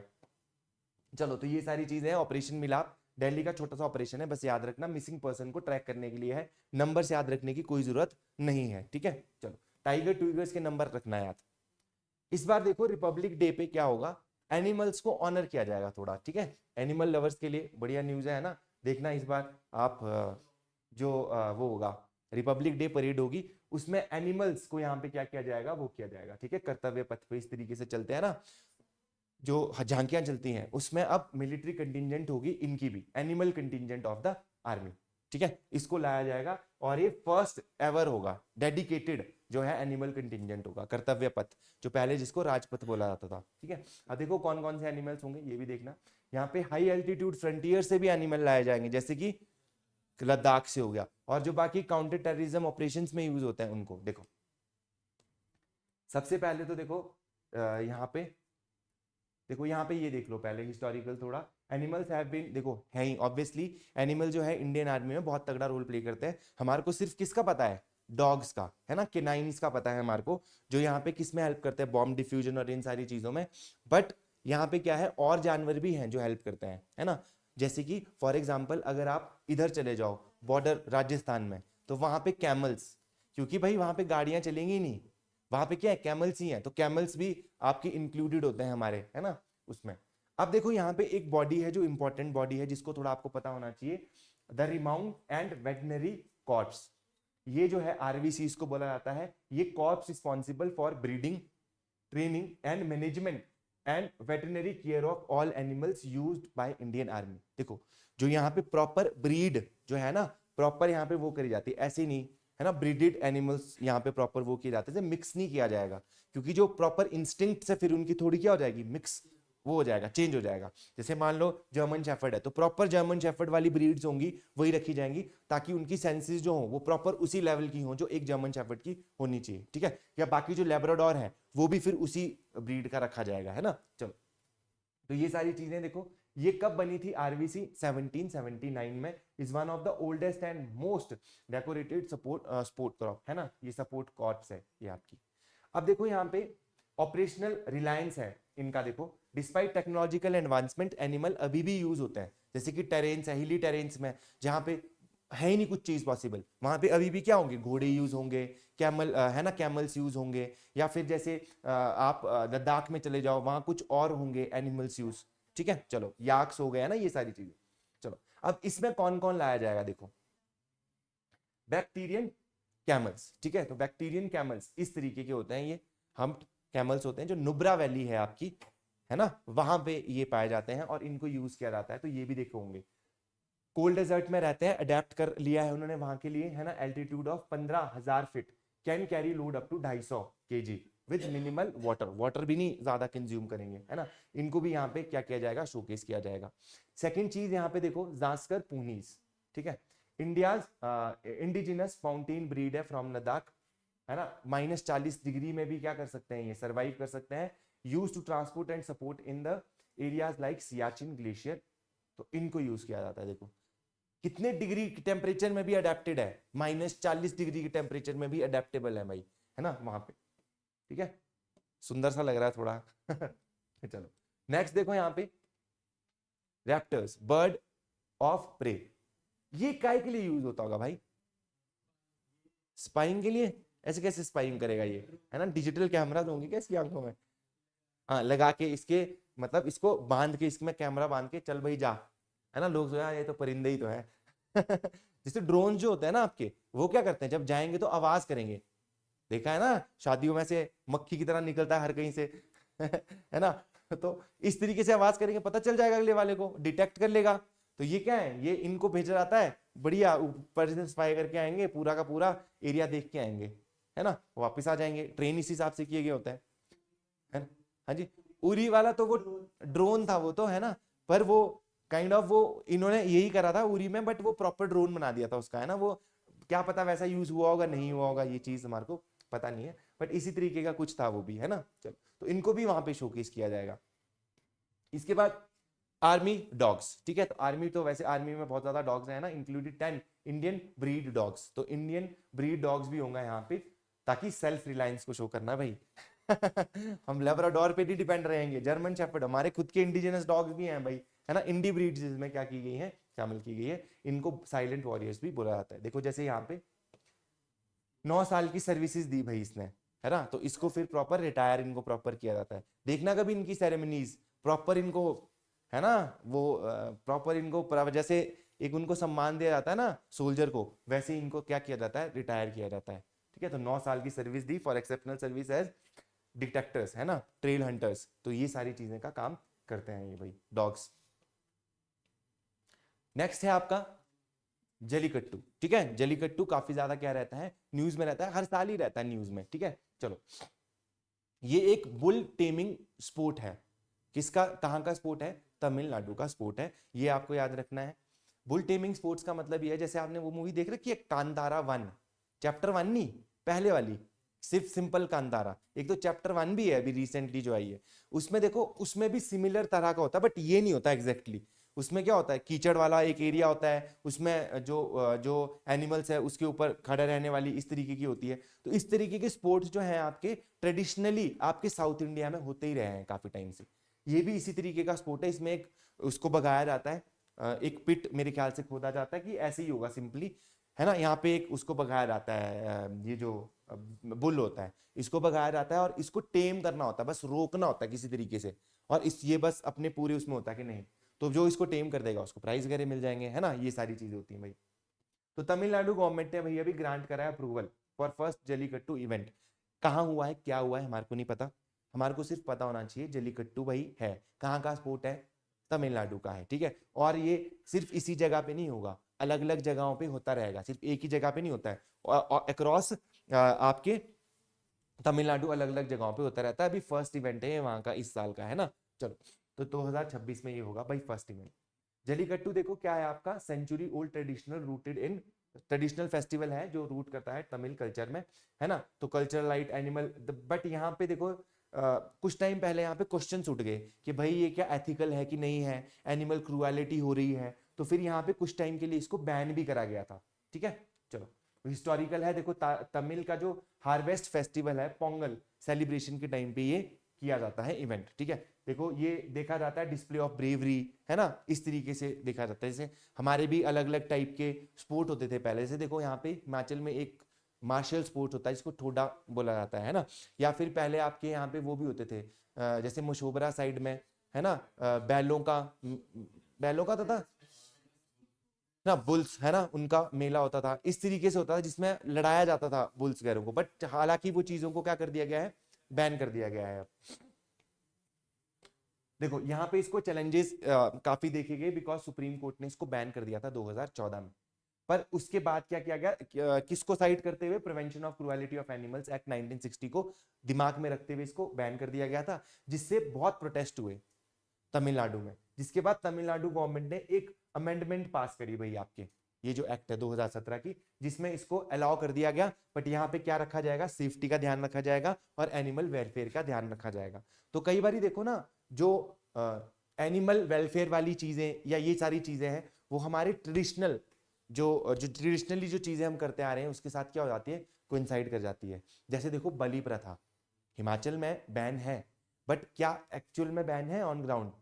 नहीं, फिर भी तुम्हारे को बहुत दिखती हैं, है ना, जब भी कहीं पे देवता के फंक्शंस होते हैं वहां पे दिखती है आपको। तो ये एक मतलब मतलब इस तरीके का डाइकोटमी टाइप है कि भाई हमारे को क्या करना है, आगे भी बढ़ना है, साथ में हमारे को ट्रेडिशनल कुछ चीजें हैं उनको अब इनके बीच में बैलेंस भी एस्टेब्लिश करना है ना। तो ये थोड़ा गड़बड़ हो जाता है बैलेंस करना। आप खुद भी एथिकली आप स्टैंड नहीं ले पाते कि यार क्या करूं, है ना, मन तो मेरा कर रहा है कि एथिकली मेरा नहीं करना है, नहीं होनी चाहिए चीजें, बट कहीं ना कहीं आपके ऊपर वो प्रेशर भी है ना, ट्रेडिशन का और ये सारी चीजों का, है ना। तो कहीं ना कहीं आप दो राह में खड़े हो जाते हो इन चीजों में। तो कहीं ना कहीं यहाँ पे भी यही चीज हुई, तो यहाँ पे अभी भी इसको किया जाता है। तो क्या जब पहले एनिमल क्रुएलिटी हो रही थी, अब एनिमल क्रुएलिटी नहीं हो रही है, बट अब क्या करना है, बैलेंस करके चलने की बात है ना। डिबेट है, जो डिबेट के इस साइड होंगे वो बोलेंगे कंप्लीटली गलत है, जो इस साइड होंगे वो बोलेंगे बिल्कुल सही है, ठीक है। और कुछ लोग ऐसे होंगे जिनको पता ही नहीं होगा कि सही है कि गलत है, बीच वाले होंगे, ठीक है। चलो, तो प्रीलिम्स के लिए फैक्ट क्या रखना है, जलीकट्टू कहाँ है भाई, बुल टेमिंग स्पोर्ट है आपका तमिलनाडु का। और यहाँ पे prevention of cruelty to animal Tamil Nadu एक्ट 2017 में पास किया गया, जिससे इसको दोबारा से क्या करा गया, है ना, दोबारा से इसको चालू कर दिया गया, क्योंकि इसको बैन कर दिया गया था सुप्रीम कोर्ट के द्वारा। तो वडई वसल करके एक चीज होती है जिसमें देखो एंट्री होती है बुल्स की इन द अरेना, जब बुल एंटर करता है अरेना में तो उसके लिए ये कुछ टर्म यूज होती है, ठीक है। चलो, वादी वत्सल। अगला देखो क्या है, सिन गुड्स पे क्या लगा दिया गया है भाई, टैक्स लगा दिया गया है, new levies on tobacco and पान मसाला फ्रॉम February 1। तो पान मसाला और टबैको, है ना, जो कंज्यूम करने वाले उनके लिए बैड न्यूज है क्योंकि टैक्स अब बढ़ चुका है भाई पान मसाला और इन पे। Indian government has notified new fiscal levies and additional excise duty on tobacco and health and national security cess on pan masala. तो ये कुछ सेस एक्स्ट्रा लगा दिए गए। पता है ना सेस क्या होता है, क्या होता है सेस, पता है, टैक्स पे टैक्स लगता है। टैक्स पे टैक्स का क्या मतलब है, जैसे मान लो 100 रुपया, 100 रुपए पे 10% टैक्स लगा तो कितना हो गया, नहीं 10 रुपए, हाँ 110 रुपए है वो, मतलब 10 रुपए टैक्स लिया जाएगा आपसे, है ना। तो अब सेस का क्या मतलब हुआ, उस 10 रुपए पे लगेगा और मान लो 2% 3% जितना भी लगे उतना परसेंट सेस लगेगा, तो टैक्स ऑन टैक्स बोला जाता है। तो ये सेस लगेगा भाई, कब से लागू होगा, 1 फरवरी से 2026 से, तो 1 महीना है उन लोगों के पास, कर लो भाई जितना स्टॉक इकट्ठा करना है ना। चलो, तो अब देखो ये है ओल्ड जीएसटी कंपनसेशन सेस जो है अब इसको खत्म किया जा रहा है। देखो ये इंपॉर्टेंट है हमारे लिए, जीएसटी कंपनसेशन सेस, इसके बारे में थोड़ा देखते हैं ना। चलो, तो देखो marks significant shift in taxing the sin goods. देखो यहाँ पे क्या चीज हुई थी, जब जीएसटी आया था ना तो एक टैक्स लगाया गया, आपका सेस लगाया गया, जीएसटी कंपनसेशन सेस। अब देखो ये क्या किया गया, जैसे कुछ स्टेट्स हैं, बहुत सारी स्टेट्स थी, जीएसटी ने क्या कर लिया, उनकी जो टैक्सिंग पावर्स है उनको अपने पास ले लिया। अब सिर्फ जीएसटी लगेगा, तो स्टेट ने अपनी जो पावर्स थी, जैसे वैट, जो स्टेट के खुद के टैक्सेस थे, जैसे वैट हो गया, है ना, इनको क्या कर दिया, जीएसटी में सब्ज्यूम करा दिया। अब इससे क्या प्रॉब्लम होगी, इससे ये प्रॉब्लम होगी कि स्टेट का रेवेन्यू तो कम हो जाएगा, बट उनको कुछ कंपनसेशन भी देनी है। तो वो कंपनसेशन देने के लिए एक यहाँ पे ये क्लॉज लाया गया था, जीएसटी कंपनसेशन सेस, जिससे स्टेट्स को कुछ पैसा दिया जाएगा 5 सालों के लिए, ठीक है, 5 सालों के लिए यहाँ पे कुछ पैसा दिया जाएगा स्टेट्स को, ताकि जो स्टेट्स का लॉस हुआ है जीएसटी में एंटर करने से उसको क्या किया जाए, मतलब उसको कंपनसेट करा जाए। तो इसके लिए यहाँ पे जीएसटी कंपनसेशन सेस रिजीम यहाँ पे स्टार्ट की गई थी। After the introduction of goods and service tax in 2017, compensation just was levied on certain demerit goods like tobacco, pan masala, automobiles to create, ठीक है, create a fund, इसमें fund create किया गया था।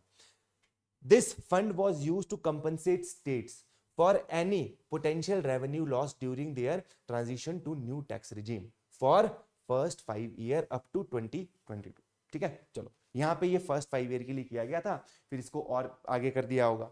With the end of the guaranteed compensation period, the old set structure require an overhaul. अब इसको change करना था भाई, अब कंपनसेशन हो गया है जितना देना था, तो government now is replacing it with product specific levies. अब यहाँ पे क्या किया जाएगा, प्रोडक्ट स्पेसिफिक लेवीज लगाई जाएगी, है ना, मतलब अलग से टैक्स लगाया जाएगा। उसके बारे में हम देखेंगे कि कितना, इसके 2 पर्पसेस होंगे। एक तो देखो जनरेटिंग डेडिकेटेड रेवेन्यू, अलग से एक रेवेन्यू क्रिएट होगा, और दूसरी चीज क्या होगी, डिस्करेज करना consumption of sin goods, harmful products, जैसे कि टबैको हो गया, पान मसाला हो गया, सबको पता है ये सेहत के लिए सही नहीं है ना। चलो तो देखो न्यू टैक्स स्ट्रक्चर्स जो है वो इफेक्टिव कब से हो जाएगा, 1 फरवरी 2026 से इफेक्टिव हो जाएगा। यहाँ पे क्या आ सकता है, क्वेश्चन आ सकता है। अब देखो पहले क्या होता था, 28% सिगरेट्स पे क्या लगता था, जीएसटी लगता था, प्लस कंपनसेशन सेस लगता था। 28% जो लिया उस पे फिर सेस लग जाएगा, है ना। अब क्या होगा, 40% जीएसटी लग जाएगा, है ना, मतलब काफी ज्यादा बढ़ गया है भाई। और एडिशनल एक्साइज ड्यूटी भी लगेगी। जो पान मसाला है उस पर भी 28% कंपनसेशन सेस लगेगा, और 40% जीएसटी और health and national security cess लगेगा। और जो बीडीज है, देखो पहले 28% जीएसटी था, बीडी पे थोड़ा कम कर दिया, है ना, 28%।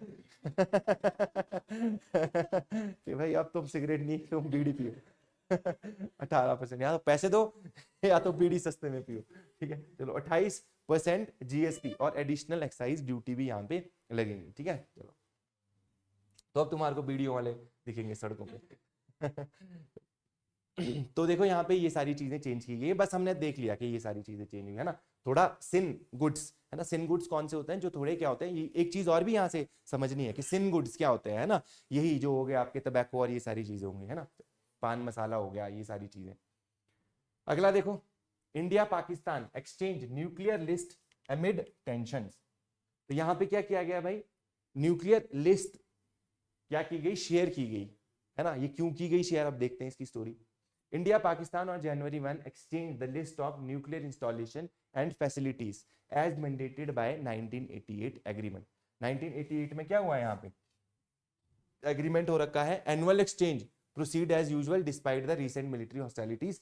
अभी देखो चल ही रहा है वो पहलगाम अटैक के बाद। देखो यहाँ पे एग्रीमेंट क्या है, फाउंडेशनल एग्रीमेंट।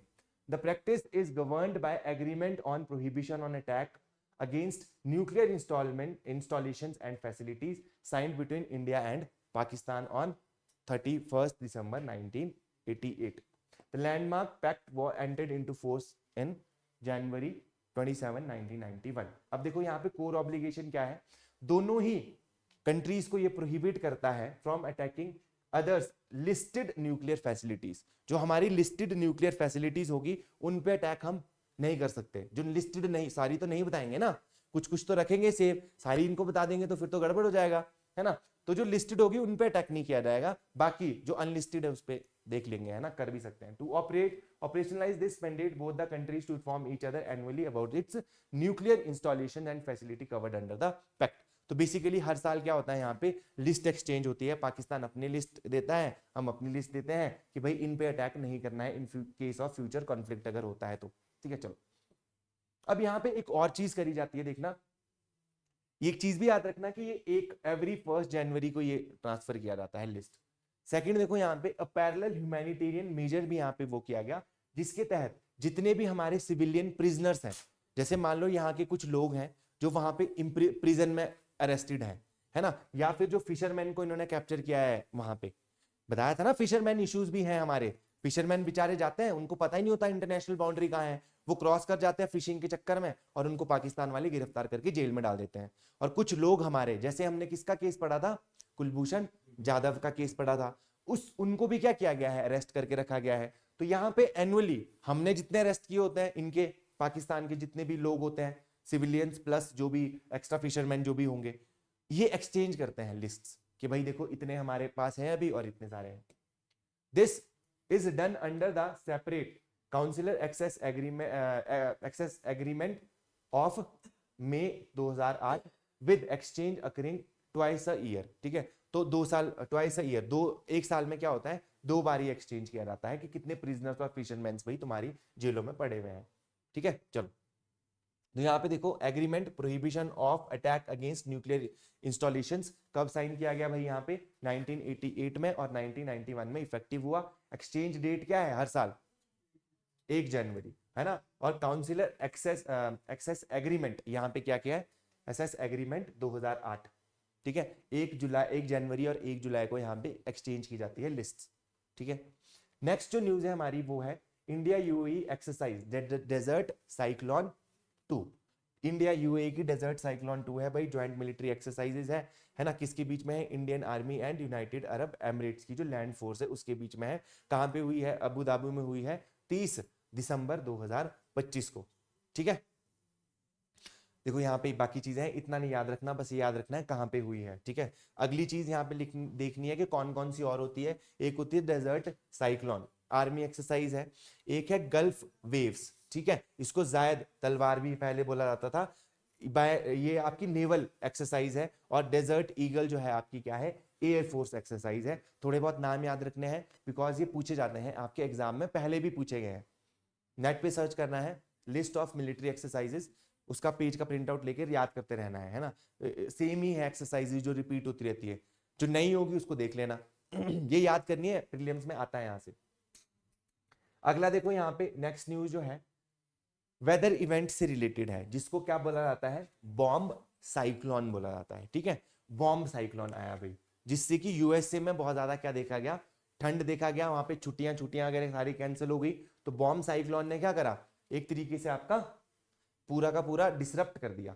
ये इस तरह के साइक्लोन्स जो इन एरियाज में आएंगे उनको क्या बोला जाता है, कौन से टाइप के साइक्लोन्स होते हैं, वो पढ़ी है ना ज्योग्राफी।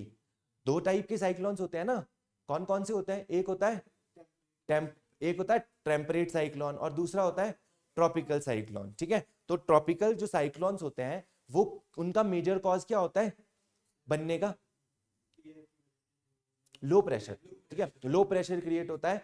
जो जैसे लेट जो आपकी जो समर्स होता है, लेट समर्स में ये होते हैं क्योंकि पानी जो होता है वो हीट होता है, पानी हीट होने में टाइम लगाता है। तो लेट समर्स जो समर्स के एंड तक आने वाला होता है तब पानी गर्म होता है, और क्या होता है एक अपवर्ड करंट स्टार्ट होगा, और अपवर्ड करंट के अराउंड फिर इस तरीके से हवाएं घूमेंगी गोल गोल। ठीक है, और एक साइक्लोन की शेप लेगा और वो हिट करता है हमारे फिर जो कोस्ट है, कोस्ट लाइंस को। इस तरह के साइक्लोन को बोला जाता है ट्रॉपिकल साइक्लोन। जो टेम्परेट साइक्लोन्स होते हैं उसमें क्या होता है, उसमें इस तरीके का इवेंट नहीं होता। उसमें क्या होता है, एयर मासेस आपस में क्या करते हैं, कोलाइड करते हैं। एक हॉट एयर मास होता है, एक कोल्ड एयर मास होता है, फिर उसके बाद वो फिर है ना जो भी पूरा आपने पढ़ाई है उसका जो स्ट्रक्चर होता है ना वो। तो बस इतना थोड़ा सा यहाँ के लिए, तो ये एक तरीके का वैसा वाला साइक्लोन ही होगा जिसमें 2 एयर मासेस टकराए होंगे, है ना। तो यहाँ पे देखो एक बॉम्ब साइक्लोन है। बॉम्ब साइक्लोन एक नाम दिया गया है। बॉम्ब साइक्लोन होते क्या है, मेट्रोलॉजिकल टर्म है किस चीज के लिए, रैपिडली इंटेंसिफाइंग स्टॉर्म के लिए, where the central atmospheric pressure drops. यहाँ पे क्या होता है, कम हो जाता है एटलीस्ट 24 मिलीबार इन 24 आवर्स। तो इतना अगर 24 मिलीबार 24 आवर में कम हो जाए जो आपका प्रेशर है, एटमॉस्फेरिक प्रेशर, तो उसको बोला जाएगा कि भाई ये बॉम्ब साइक्लोन है ना।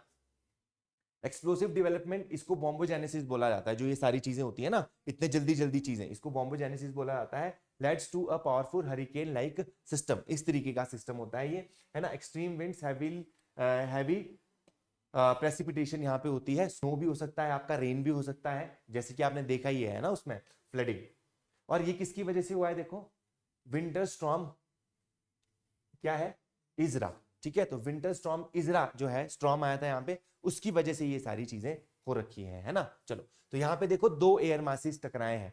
एक देखो आपका frigid Arctic air mass collided with warmer moist air over the southern United states. तो 2 एयर मासेस आपके स्ट्राइक करे तो फिर यहाँ पे ये सिचुएशन बनी। बस हमारे को क्या याद रखना है, बॉम्ब साइक्लोन और दूसरा ये विंटर स्टॉर्म इजरा, है ना। तो इजरा जो है ये कहां पे आया है, लगेगा कि इजराइल वाली साइड आया होगा, बट इजरा कहां आया है, यूएसए में आया है। और बॉम्ब साइक्लोन, ये एक टर्म आप नहीं सुन रहे होंगे, है ना, बुक्स में, क्योंकि इतनी ज्यादा बताई नहीं जाती। तो बॉम्ब साइक्लोन का याद रखना, ये यूएस के मेट्रोलॉजिकल डिपार्टमेंट ने ये टर्म दे रखी होगी। बॉम्बोजेनेसिस बोला जाता है अगर 24 मिली बार ड्रॉप कर जाता है आपका क्या प्रेशर, है ना, इन 24 आवर्स। ठीक है, इस प्रोसेस को बॉम्बोजेनेसिस भी बोला जाता है। ठीक है, चलो नेक्स्ट देखो यहाँ पे, इंडिया की first bullet train on track from अगस्त 2027। तो 2027 से यहाँ पे भाई जो बुलेट ट्रेन है हमारी, बुलेट ट्रेन प्रोजेक्ट जो हमने चलाया है, किसके साथ मिलके चलाया है, जापान के साथ मिलके चलाया जा रहा है। कहां से कहां कनेक्टिविटी करी जा रही है, मुंबई टू अहमदाबाद। ठीक है, यहाँ पे कनेक्टिविटी प्रोवाइड करी जा रही है। अब देखो यहाँ पे हाई स्पीड जो ट्रेन है आपकी, ये स्टार्ट हो जाएंगी इंडिया में। कंट्री की फर्स्ट बुलेट ट्रेन होगी, ये देखो यहाँ पे मुंबई टू अहमदाबाद 508 किलोमीटर का ये ट्रैक है। न्यूज में है तो याद रखना कितने का है, 508 किलोमीटर का। यहाँ पे मुंबई है, यहाँ से अहमदाबाद कनेक्ट करेगी और उससे आगे क्या करेगी, आपके साबरमती तक को ये कनेक्ट करेगी। ठीक है, समझ गए। तो इस तरीके का ट्रैक रहेगा इसका, बीच में थोड़े थोड़े स्टेशन होंगे जहां पे ये रुकेगी, ज्यादा स्टेशन नहीं होंगे, कम ही स्टेशन होंगे, है ना। चलो देखो मुंबई से अहमदाबाद के बीच में, और यहाँ पे उसको इसको बोला जाता है शिनकानसेन, है ना, टेक्नोलॉजी यानी बुलेट ट्रेन टेक्नोलॉजी भी इसको बोला जाता है। और इंडिया जापान की स्ट्रेटेजिक कॉर्पोरेशन ये है। ठीक है, ये चीज हमने देख ली है ना, बुलेट ट्रेन ये कब तक आ जाएगी इंडिया में, 2027 तक यहाँ पे बोला जा रहा है कि इसको लाया जाएगा। नेक्स्ट जो आपकी न्यूज है दैट इज रिलेटेड टू कि भाई इंडिया जो है अब वर्ल्ड की 4th लार्जेस्ट इकोनॉमी बन चुका है। ठीक है, 4th लार्जेस्ट इकोनॉमी, है ना। चलो नॉमिनल टर्म्स में ये बना है, विद आउटपुट एस्टिमेटेड, है ना, output estimated at 4.18 trillion dollars की इकोनॉमी बन गई है भाई, है ना। चलो तो यहाँ पे देखो historical milestone placing India behind only US, China and Germany. अब यूएस, चाइना और जर्मनी तक हम मतलब चौथे नंबर पे आ गए पूरे वर्ल्ड में। Rapid economic rise but also highlight the stark challenges of share scale, है ना, into widespread prosperity for 1.4 billion citizens. Basically यहाँ पे क्या है, इतने सारे लोग हैं भाई, है ना, सबसे ज्यादा पॉपुलेशन हमारी है, तो एक तरह से चैलेंजेस भी हमारे सामने बहुत ज्यादा है। तो यहाँ पे देखो ये सारी चीजें तब हुई जब वर्ल्ड थोड़ा डिसरप्ट चल रहा है, जैसे कोविड-19 भी हुआ, है ना। उसके बाद देखो मिडिल ईस्ट में क्या चीजें चल रही हैं, रशिया यूक्रेन वॉर है, इजराइल हमास वॉर चल रहा है। Despite of all these challenges India ने अपनी ट्रेजेक्ट्री मेंटेन रखी, है ना, डेवलपमेंट में। यहाँ पे अगर इंस्टीट्यूशंस की बात की जाए, आईएमएफ की, वर्ल्ड बैंक की, है ना, ओईसीडी की, तो यहाँ पे बोला है कि इंडिया क्या करेगा, इन्होंने प्रोजेक्ट करा है कि इंडिया मेंटेन करेगा it's growth with forecast between 6 to 7% for 26-27। तो 26-27 में इतनी ग्रोथ रेट हमारी रहेगी, ये इन ऑर्गेनाइजेशंस ने बता रखा है। क्या क्या फैक्ट याद रखना है, इंडिया का जो रैंक है वो कौन सा हो गया, जीडीपी साइज कितना हो गया है, 4.18 ट्रिलियन। किसको सरपास करा है, जापान को सरपास करा है। रिफॉर्म्स कैसे कैसे लाए गए हैं, जीएसटी हो गया, इंसॉल्वेंसी एंड बैंकरप्सी कोड हो गया, है ना, यहाँ पे ये सारी चीजें लाई गई है। और देखो मेजर चैलेंजेस क्या है हमारे को, लो पर कैपिटा इनकम अभी भी बहुत कम है ना। और यहाँ पे क्या है, हाई इनफॉर्मल एम्प्लॉयमेंट, तो इनफॉर्मल एम्प्लॉयमेंट भी यहाँ पे बहुत ज्यादा है। अनएम्प्लॉयमेंट की बहुत ज्यादा प्रॉब्लम है, यूथ को एम्प्लॉयमेंट नहीं दी जाएगी तो क्या प्रॉब्लम क्रिएट होगी, जो यूथ की एनर्जी है वो आप अच्छी जगह तो लगा नहीं रहे, तो फिर यूथ क्या हो जाएगा, डिस्ट्रक्टिव हो जाएगा और फिर प्रोटेस्ट करेगा और फिर कुछ भी गंद मचाएगा, है ना। चलो अगला देखो यहाँ पे उन्नाव केस, सुना इसके बारे में, क्या केस है पता है आप लोगों को, तो ना रेप केस है। यहाँ पे इनसे एक लड़की, जो ये आपके हैं सेंगर जी, है ना, इनके पास एक लड़की गई थी जॉब मांगने, है ना, उसको सेक्सुअल हरास किया इन्होंने।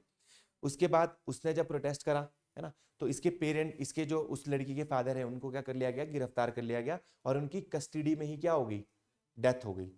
फिर उसके बाद यहाँ पे क्या चीजें होती हैं कि ये सीएम हाउस के आगे जाती है और अपने को आग लगा देती है ना, तो प्रोटेस्ट करने के चक्कर में, तो यहाँ पे उसकी जान ऑब्वियसली थोड़ी बच जाती है। इसके बाद और एक्टिविटीज होती है कि ट्रक एक आता है इनको मार जाता है, जिसमें ये जो लड़की होती है इनके कुछ रिलेटिव्स और जो वकील होता है उसकी भी डेथ हो जाती है, यही बचती है उसमें, ठीक है। उसके बाद है ना, फिर ये सारी चीजें होती हैं और बहुत ज्यादा प्रेशर आता है। योगी जो गवर्नमेंट है आपकी यूपी की, बहुत ज्यादा प्रेशर जब आता है तो सीबीआई को केस सौंप दिया जाता है। सीबीआई इस केस को अपने पास लेती है, इनको कन्विक्ट घोषित करती है और यहाँ पे इनको क्या कर देती है, जेल में डाल देती है। ठीक है, अब यहाँ पे देखो रिसेंटली क्या किया गया है, दिल्ली हाई कोर्ट के द्वारा इनको क्या किया गया था, छोड़ दिया गया था, है ना। और उसके पीछे कुछ रीजंस थे, उसके पीछे रीजंस ये थे कि भाई इनके ऊपर लगा है पॉक्सो एक्ट। ठीक है, पॉक्सो एक्ट लगा है, बच्चों का जो एक्ट होता है। अब उसमें बहुत ज्यादा क्या है, स्ट्रिंजेंट प्रोविजंस है, थोड़े और हार्श प्रोविजंस है।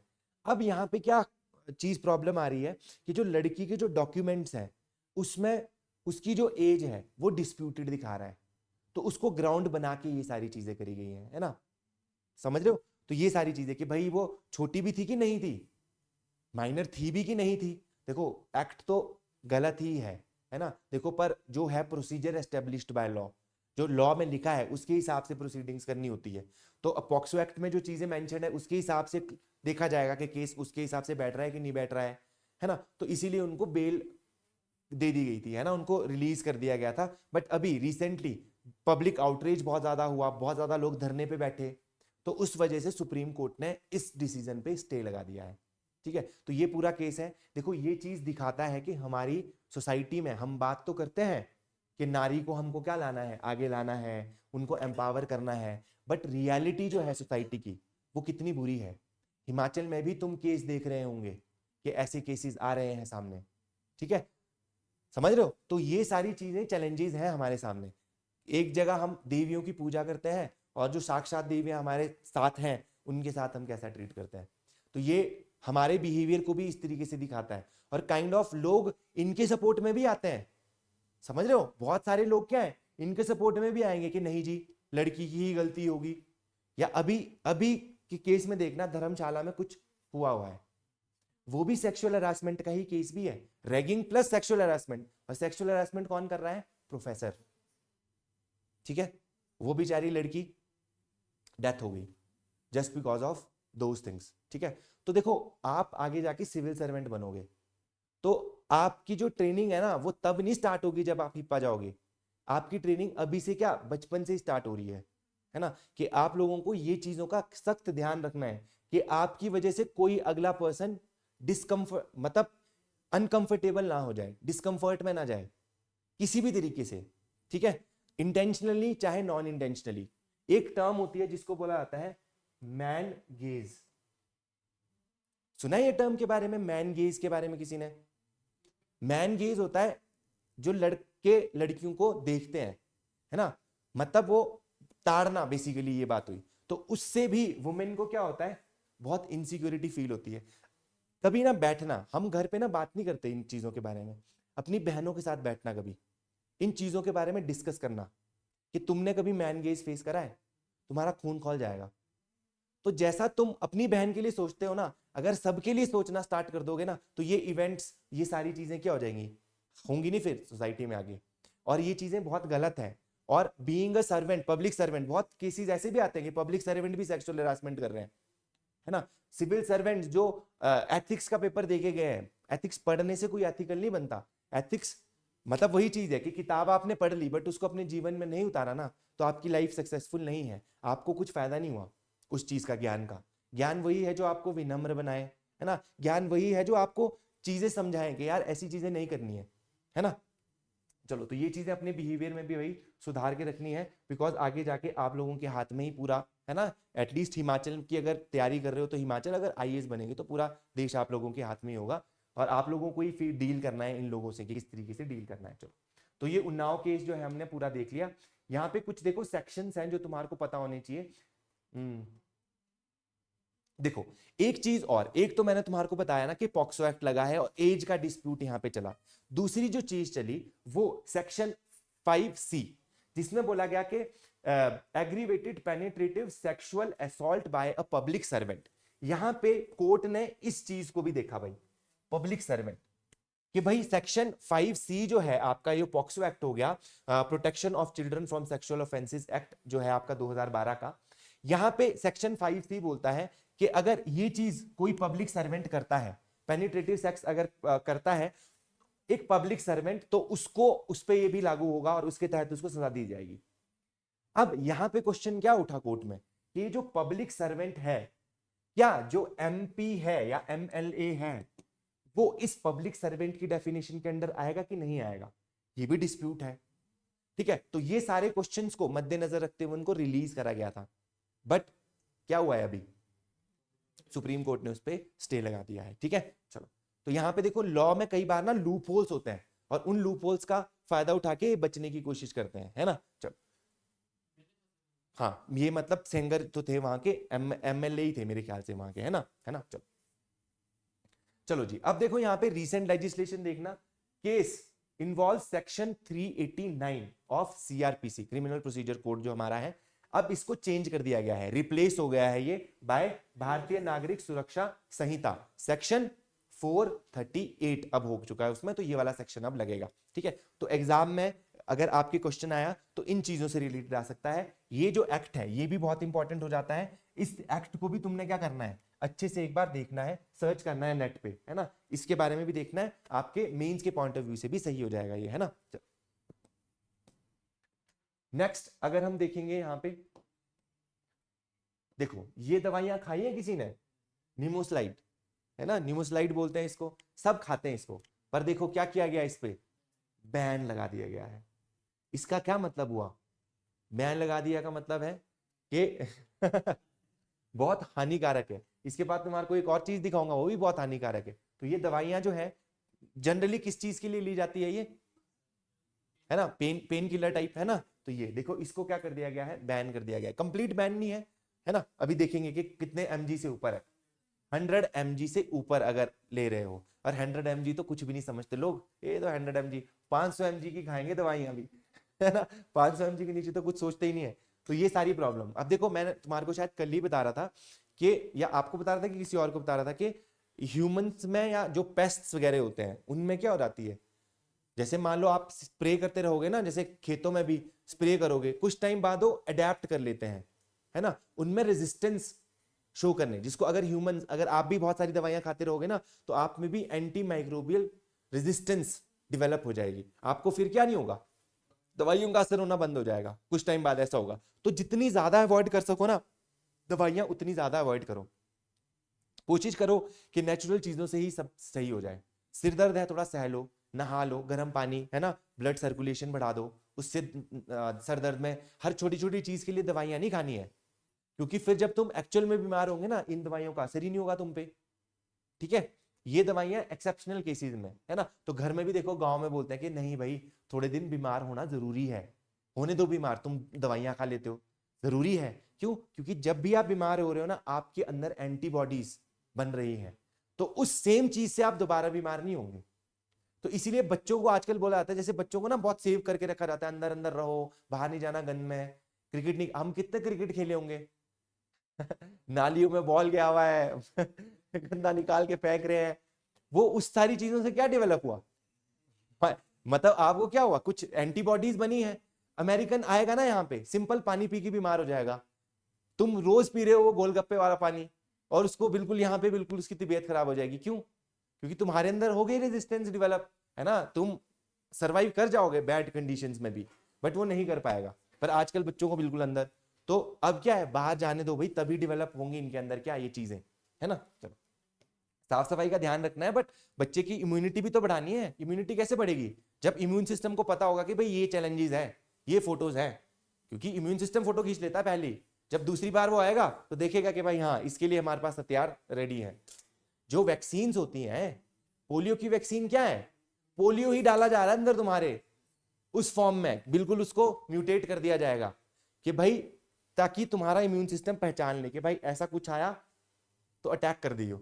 ठीक है, कोविड वैक्सीन में क्या है, कोविड ही तुम्हारे अंदर डाला जा रहा है, बट उसको क्या करके बिल्कुल खत्म करके कि भाई तुम्हारे एंटीबॉडीज खुद से बॉडी बनाना स्टार्ट कर दें, है ना। चलो, ये सारी चीजें यहाँ पे है देखो, non steroidal anti inflammatory drug है, ये आपकी पेन के लिए यूज होती है और फीवर के टाइम पे यूज होती है, बट इसका रिसेंटली देखा गया है कि लीवर इससे क्या होता है भाई, डैमेज होता है ना। तो यहाँ पे क्या होता है, हेपाटॉक्सिसिटी, है ना, ये चीज इससे होती है, जिससे क्या होता है आपका लिवर डैमेज होता है। तो ये इंसिडेंट यहाँ पे देखे गए हैं। तो देखो क्या बैन किया गया है, ओरल डोजेज बैन हुई है जिसकी स्ट्रेंथ कितनी होगी, 100 mg से ज्यादा होगी, इससे कम वाली अलाउड है अभी, ठीक है। तो यहाँ पे देखो ड्रग टेक्निकल एडवाइजरी बोर्ड है जिसने ये डिसीजन लिया है। लिवर टॉक्सिसिटी भाई इससे होती है ना। और अगर देखो यहाँ पे कोर जस्टिफिकेशन दी जाती है, likely risk to public health, availability of safer alternatives है अवेलेबल, है ना, इसीलिए इसको क्या कर दिया है, खत्म कर दिया गया है। लिवर पे ज्यादा असर डालेगा, है ना, तो ज्यादा दवाइयां नहीं खानी है, लिवर खराब हो जाएगा। और लिवर भाई खराब हो गया तो गड़बड़ है। लिवर ऐसा एक ऑर्गन है जो क्या करता है, खुद को रीजनरेट कर लेता है, सही हो जाता है लीवर, है ना। जैसे जो ज्यादा दारू पीते हैं ना, उनका भी लीवर पे असर पड़ता है, तो फिर अगर छोड़ भी दोगे फिर क्या कर जाता है, रिकवर कर जाता है वो लीवर, है ना। तो अगर तो इस तरह की चीजें वो करनी है। लीवर डैमेज हो गया फिर गड़बड़ है, फिर अगर खत्म हो गया तो। अगला देखो चाइल्ड मैरिज अभी भी क्या है, प्रेवलेंट है इंडिया में। हम सोचते हैं बहुत आगे आ गए हम, है ना, नहीं भाई, अभी भी क्या है, प्रेवलेंट है इंडिया में। हाँ, इसके क्या हुए होंगे, इंसिडेंसेस क्या हुए होंगे, कम हुए होंगे, है ना। आपको लग रहा होगा कि कहाँ यार, चाइल्ड मैरिज तो बहुत पहले की बात होती है, अभी कहाँ होता होगा ये चीजें। बट हम शहर में रह के ये चीजें नहीं कर सकते डिक्टेट। जैसे शहर में रह के बस की वैल्यू नहीं पता चलती ना, वो उन्हीं को पता चलती गाँव वालों को। तो यहाँ पे भी ये सारी चीजें भी इन्हीं को पता चलेगी जिनके साथ हो रही होगी। बच्चों को कुछ पता ही नहीं है, चाइल्ड मैरिज करा दी गई इनकी। देखो, while India made significant progress in reducing the child marriage over the past decades, it pledges to end practice by 2030 under UN Sustainable Development Goal face deep rooted challenges। यहाँ पे बहुत सारे challenges face कर रहा है India, अभी भी है। देखो, despite national decline, subony high prevalence in several states, weak law enforcement, है ना। देखो हमारे जो लॉ एनफोर्समेंट एजेंसीज है ना, फॉर एग्जांपल जैसे टीचर है, टीचर को ये सिखाना चाहिए, जैसे हमने पिछला केस पढ़ा कि भाई आपको ये चीजें नहीं करनी है, गुड टच बैड टच के बारे में बताना चाहिए, ये सारी चीजें, ठीक है। देखो अभी तुम्हारे को अभी का केस बताता हूँ मैं तुम्हारे को। जैसे मैं सर से बात कर रहा था, समर सर से, है ना। तो यहाँ पे न्यू ईयर के टाइम पे कुछ मेरे को बता रहे थे सर कि कुछ लड़कियां, मतलब यहाँ पे जो आपका जो न्यू ईयर में सेलिब्रेशन हो रही थी मॉल रोड पे विंटर कार्निवल में, तो बहुत रश था, तो कुछ लड़कियां गिर गई नीचे और उनको फिर समर सर ने हेल्प करी, बचाया उनको, है ना। तो अब वो लड़कियां फिर समर सर को बोल रही है कि उनको छोड़ा ही फिर आगे तक, फिर समर सर को बोले सर ये जो लड़के कह रहे थे ये मेरे को बैड टच कर रहे थे। तो देखो ये सारी चीजें हैं, एक मॉब बिहेवियर अलग हो जाता है इंसानों का। तो ये सारी चीजें क्या करनी है भाई, ये सारी चीजें नहीं करनी है आपको। आपके साथ जो लोग हो ना उनको सेफ फील होना चाहिए। और ये चीज क्या कर सकती है, सिर्फ एजुकेशन कर सकती है। और ये चीजें ना सिर्फ एजुकेशन बोलने के लिए नहीं, आपके बिहेवियर में भी झलकना चाहिए वो चीज, कि आपकी बिहेवियर में भी दिखे वो चीज, है ना। जब कभी आपको स्टैंड लेने का टाइम आया तो आप स्टैंड लो उस चीज के लिए। समझ आ रही है चीज, आप पीछे चुप नहीं रहना उस टाइम पे, अगर किसी के साथ ये चीज हो रही है तो, है ना। आज किसी और के साथ हो रही है, कल डेट को तुम्हारे घर वालों के साथ भी हो सकती है, ठीक है। तो ये सारी चीजें हैं यहाँ पे। अब यहाँ पे ये मैं क्यों बता रहा था इस कंटेक्स्ट में, क्योंकि देखो यहाँ पे जो जिसको बोला गया होगा ना कि चाइल्ड मैरिज को रोको, उसके खुद के घर में चाइल्ड मैरिज हुई होगी, है ना। 2 साल पहले उसने खुद के घर में चाइल्ड मैरिज कराई होगी। तो सोसाइटी के लेवल पे क्या है, चेंज लाना है, ठीक है, समझ रहे हो। तो ये सारी चीजें क्या है, ये तभी आएगी जब सोसाइटल लेवल पे चेंज आएगा। एक पर्सन या एक टीचर तब तक वुमेन एम्पावरमेंट नहीं पढ़ा सकता जब तक वो अपनी लाइफ में उसको इंप्लीमेंट ना करे। पढ़ा ही नहीं सकता वो, है ना, वो चैप्टर ही स्किप कर देगा कि नहीं नहीं ये तो कुछ नहीं होता है, छोड़ो। समझ रहे हो बात, ये सारी चीजें हैं भाई। तो यहाँ पे देखो बोला जा रहा है, बट अभी भी जो सोशल इकोनॉमिक फैक्टर्स हैं वो अभी हावी हैं। कुछ स्टेट्स की मेंटालिटी अभी नहीं चेंज हुई है, कुछ लोगों की मेंटालिटी अभी चेंज नहीं हुई है। तो उसको चेंज करना है भाई। देखो यहाँ पे अगर एसडीजी की बात करी जाए तो देखो यहाँ पे बोला गया है कि 2030 तक किया जाएगा, इसको खत्म, एलिमिनेट किया जाएगा। इंडिया ने कमिट करा है। गोल कौन सा है, टारगेट 5.3, ठीक है। चलो अब यहाँ पे देखो, इसके लिए देखो यहाँ पे क्या लाया गया है, prevention of child marriage act 2006 which make the practice illegal. But illegal बनाने से चीजें क्या हो जाती है, लॉ बनाने से चीजें नहीं होती। ऐसे तो डाउरी प्रोहिबिशन एक्ट भी है, बट ले नहीं जाते क्या डाउरी। और आयरनी की ये चीज है कि हमारे जो इंस्टाग्राम और ये जो इन्फ्लुएंसर है ना, ये इस चीज को क्या करते हैं, प्रमोट कर रहे हैं। नहीं नहीं हमको तो फॉर्च्यूनर चाहिए, नहीं नहीं हमको तो ये चीजें। देखो आयरनी की बात है ये, और ये जो इन्फ्लुएंसर है इनसे लोग इन्फ्लुएंस ही होंगे, है ना। चलो तो ये भी आयरनी की बात है, ये सारी चीजें हो रखी हैं। डेटा ऑन डिक्लाइन, देखो यहाँ पे national family health survey, there has been a notable drop, आया तो है ड्रॉप, देखो है ना, जैसे कि the percentage of women age 20 to 24 before 18 married before 18 fell from 47% 2005-6 में जो होता था, अब 23% है, बट अभी भी है ना। This reflect the positive impact of increase schooling, government schemes like Beti Bachao Beti Padhao, इनका तो है ही फायदा, है ना, और अवेयरनेस कैंपेन लाइक बाल विवाह मुक्त भारत अभियान, इस तरीके की स्कीम्स चलाई गई हैं। The core issue, however, the decline is uneven and plateauing. The practice persists in specific geographies and communities, driven by factors that law and isolated incentives cannot easily incentives cannot easily overcome. तो यहाँ पे ये चीजें हैं भाई, ये चीजों को ओवरकम करना थोड़ा मुश्किल है, बिकॉज डीप रूटेड है सोसाइटी में, है ना। वहां के खुद के लोग ये चीज बिलीव ही नहीं कर पा रहे कि ये चीज गलत है ना। कई बार देखो इतना प्रेशर होता है सोसाइटी का आप पे कि आपको पता ही नहीं चलता है कि आप क्या कर रहे हो, गलत कर रहे हो। ट्रेडिशनली भी चाहे आपके पेरेंट्स ने भी वही करा है, आपकी पूरी सोसाइटी में वही चीज हो रही है, आपको पता ही नहीं है वो चीज गलत है। वो कब पता चलेगी, जब आपको एजुकेशन आएगी। पर कई लोगों को तो एजुकेशन लाके भी कोई फायदा नहीं है। इंसान सिर्फ पढ़ता है किस चीज के लिए, कि नौकरी मिल जाए बस। वो ये नहीं पढ़ इसलिए नहीं पढ़ता कि उसकी लाइफ में चेंज आएगा, वो एक बेटर ह्यूमन बीइंग बनेगा, सोसाइटी में कुछ कंट्रीब्यूट करेगा। और याद उन्हीं को रखा जाता है जो सोसाइटी को कंट्रीब्यूट करते हैं। राजा राम मोहन राय ने अपनी लाइफ में जो मर्जी किया होगा, जितनी मर्जी गालियां सुनी होगी, बट उन्हीं को याद किया जाएगा। बी आर अम्बेडकर पूरी लाइफ डिस्क्रिमिनेशन से ही, बट अभी आज उनको याद किया जाएगा। ज्योतिबा फुले, है ना, उनको क्या किया जाएगा, आज याद किया जाता है कि गर्ल्स को एजुकेशन दिलाने वाले पहले वो थे, है ना। और बहुत ज्यादा उन्होंने मतलब डेवलपमेंट करी है बैकवर्ड क्लासेस के लिए। तो उन्हीं को याद किया जाता है जो क्या करेगा, सोसाइटी में चेंज लाने की कोशिश करेगा, रिफॉर्म्स लाने की कोशिश करेगा। चलो तो देखो हॉटस्पॉट अगर देखें, high prevalence among women 18 to 29 in West Bengal, Bihar, Tripura. यहाँ पे अगर देखा जाए तो जो 18 से 29 साल की वुमेन है, उनकी शादियां जो हो गई होंगी, चाइल्ड मैरिज होगी उनकी, फॉलोड बाय झारखंड, आंध्र प्रदेश, आसाम, तेलंगाना, मध्य प्रदेश, राजस्थान, इतनी जगहों पे ये चीजें हो रही हैं। यहाँ पे देखो आपका जो ये नेशनल फैमिली हेल्थ सर्वे है, यहाँ पे बताया गया है, देखो 40% of a girl from the poorest household marry before 18। तो गरीबी भी इसके पीछे रीजन है। 8% वो वुमेन कर रही हैं जो रिच बैकग्राउंड से आ रही है, तो गरीबी भी एक कॉज है, ये भी दूर करेंगे तो होगा। Half of girls with no schoolings are child brides, जिनके पास स्कूलिंग है ही नहीं वो। And 4% of with higher education, 4% वो भी हैं जिनको हायर एजुकेशन मिली है। समझ रहे हो। तो देखो कहां से लिंक होता है, एक होता है पावर्टी से, दूसरा लिंक होता है एजुकेशन से। एट द एंड ना चीजें यहीं पे ट्रिकल डाउन कर जाती है, और इसमें भी मोस्ट इंपॉर्टेंट एजुकेशन आ जाता है ना। और एजुकेशन पाने के लिए ऑब्वियसली आपको पैसे तो चाहिए ही चाहिए, है ना। चलो अब देखो वीक जो लीगल एनफोर्समेंट है, जो एक्ट्स हैं आपके ना, ये जो मैरिज जो ये चाइल्ड मैरिज एक्ट जो है, ये इनको अच्छे से वो नहीं किया जा रहा, है ना, इंप्लीमेंट नहीं किया जा रहा।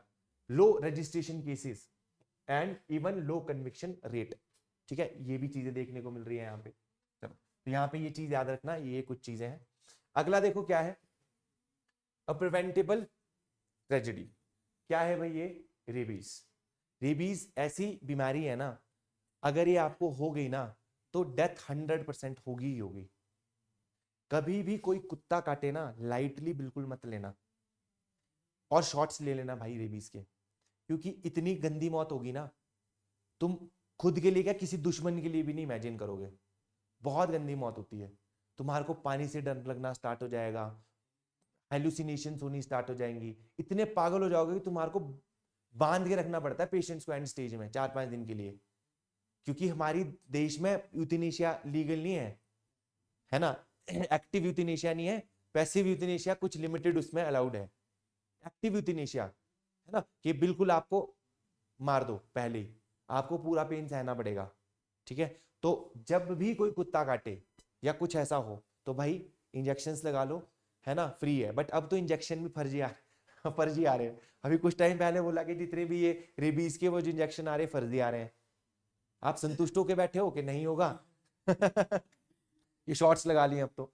चलो तो देखो यहाँ पे डिस्प्रपोर्शनेट बर्डन है ग्लोबल रेबीज क्राइसिस का, नियरली 1/3 अबाउट 20,000, देखो counting nearly 20,000 of world annual rabies death despite the disease being 100% preventable. ये प्रिवेंटेबल है डिजीज, बट अगर क्योरेबल है ना, प्रिवेंटेबल है, ऑब्वियसली है, किया जा सकता है, इसको प्रिवेंट भी किया जा सकता है और रेबी शॉट लगा दे नहीं होगा कुछ भी, ठीक है। टाइमली मेडिकेशन अगर मिल जाए तो, नहीं तो फिर गए। चलो जी, यहाँ पे आगे देखो इसमें क्या है, सबसे इंपॉर्टेंट चीज है फेटल वायरल डिजीज है।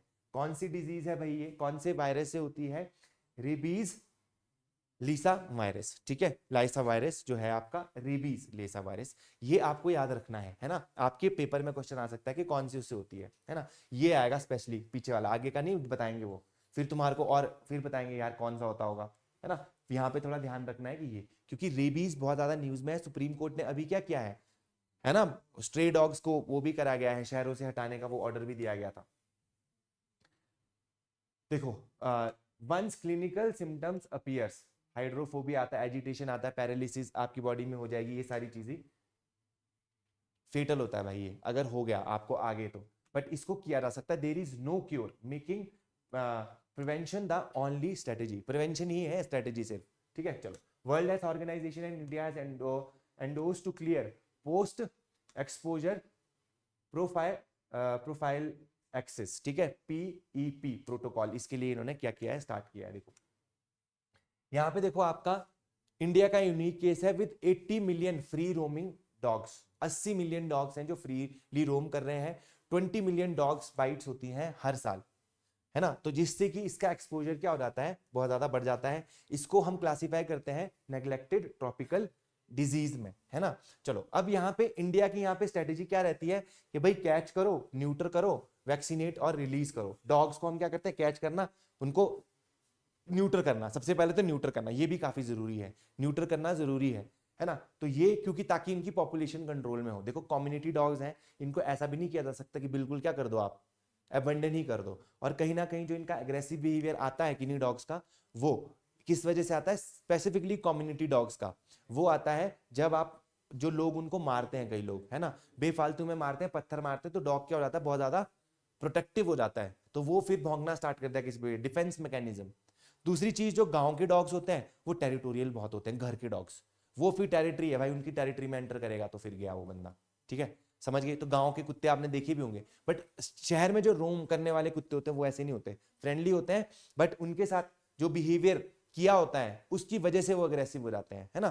चलो, अदरवाइज मैक्सिमम कम्युनिटी डॉग सही होते हैं, है ना। अगर कोई ऐसा दिखे रेबिड डॉग तो उसको मतलब इन्फॉर्म कर देना चाहिए अथॉरिटी को, ताकि उसको बाहर किया जाए, लोगों को काटे ना।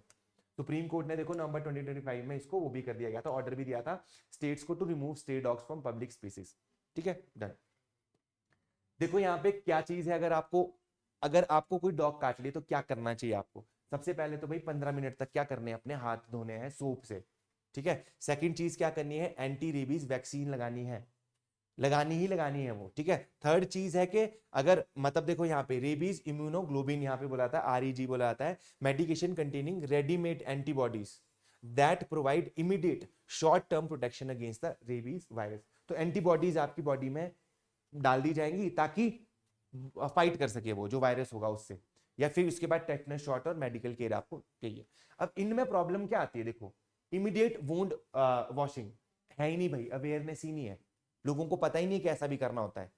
हाथ धोया चल दिए भाई, 15 मिनट तक हाथ धोने हैं आपको, अगर ऐसा कोई कुत्ता काटता है आपको, ठीक है। उसके बाद रेबी शॉट लगाने हैं, ठीक है। जिनकी फैमिली में कोई मेडिकल बैकग्राउंड से होगा उनको पता होगा कि ये सारी चीजें वो फॉलो भी करते होंगे, बट जिन मैक्सिमम सबके तो नहीं हो सकते ना। चलो, तो यहाँ पे देखो वैक्सीन की भी कमी है।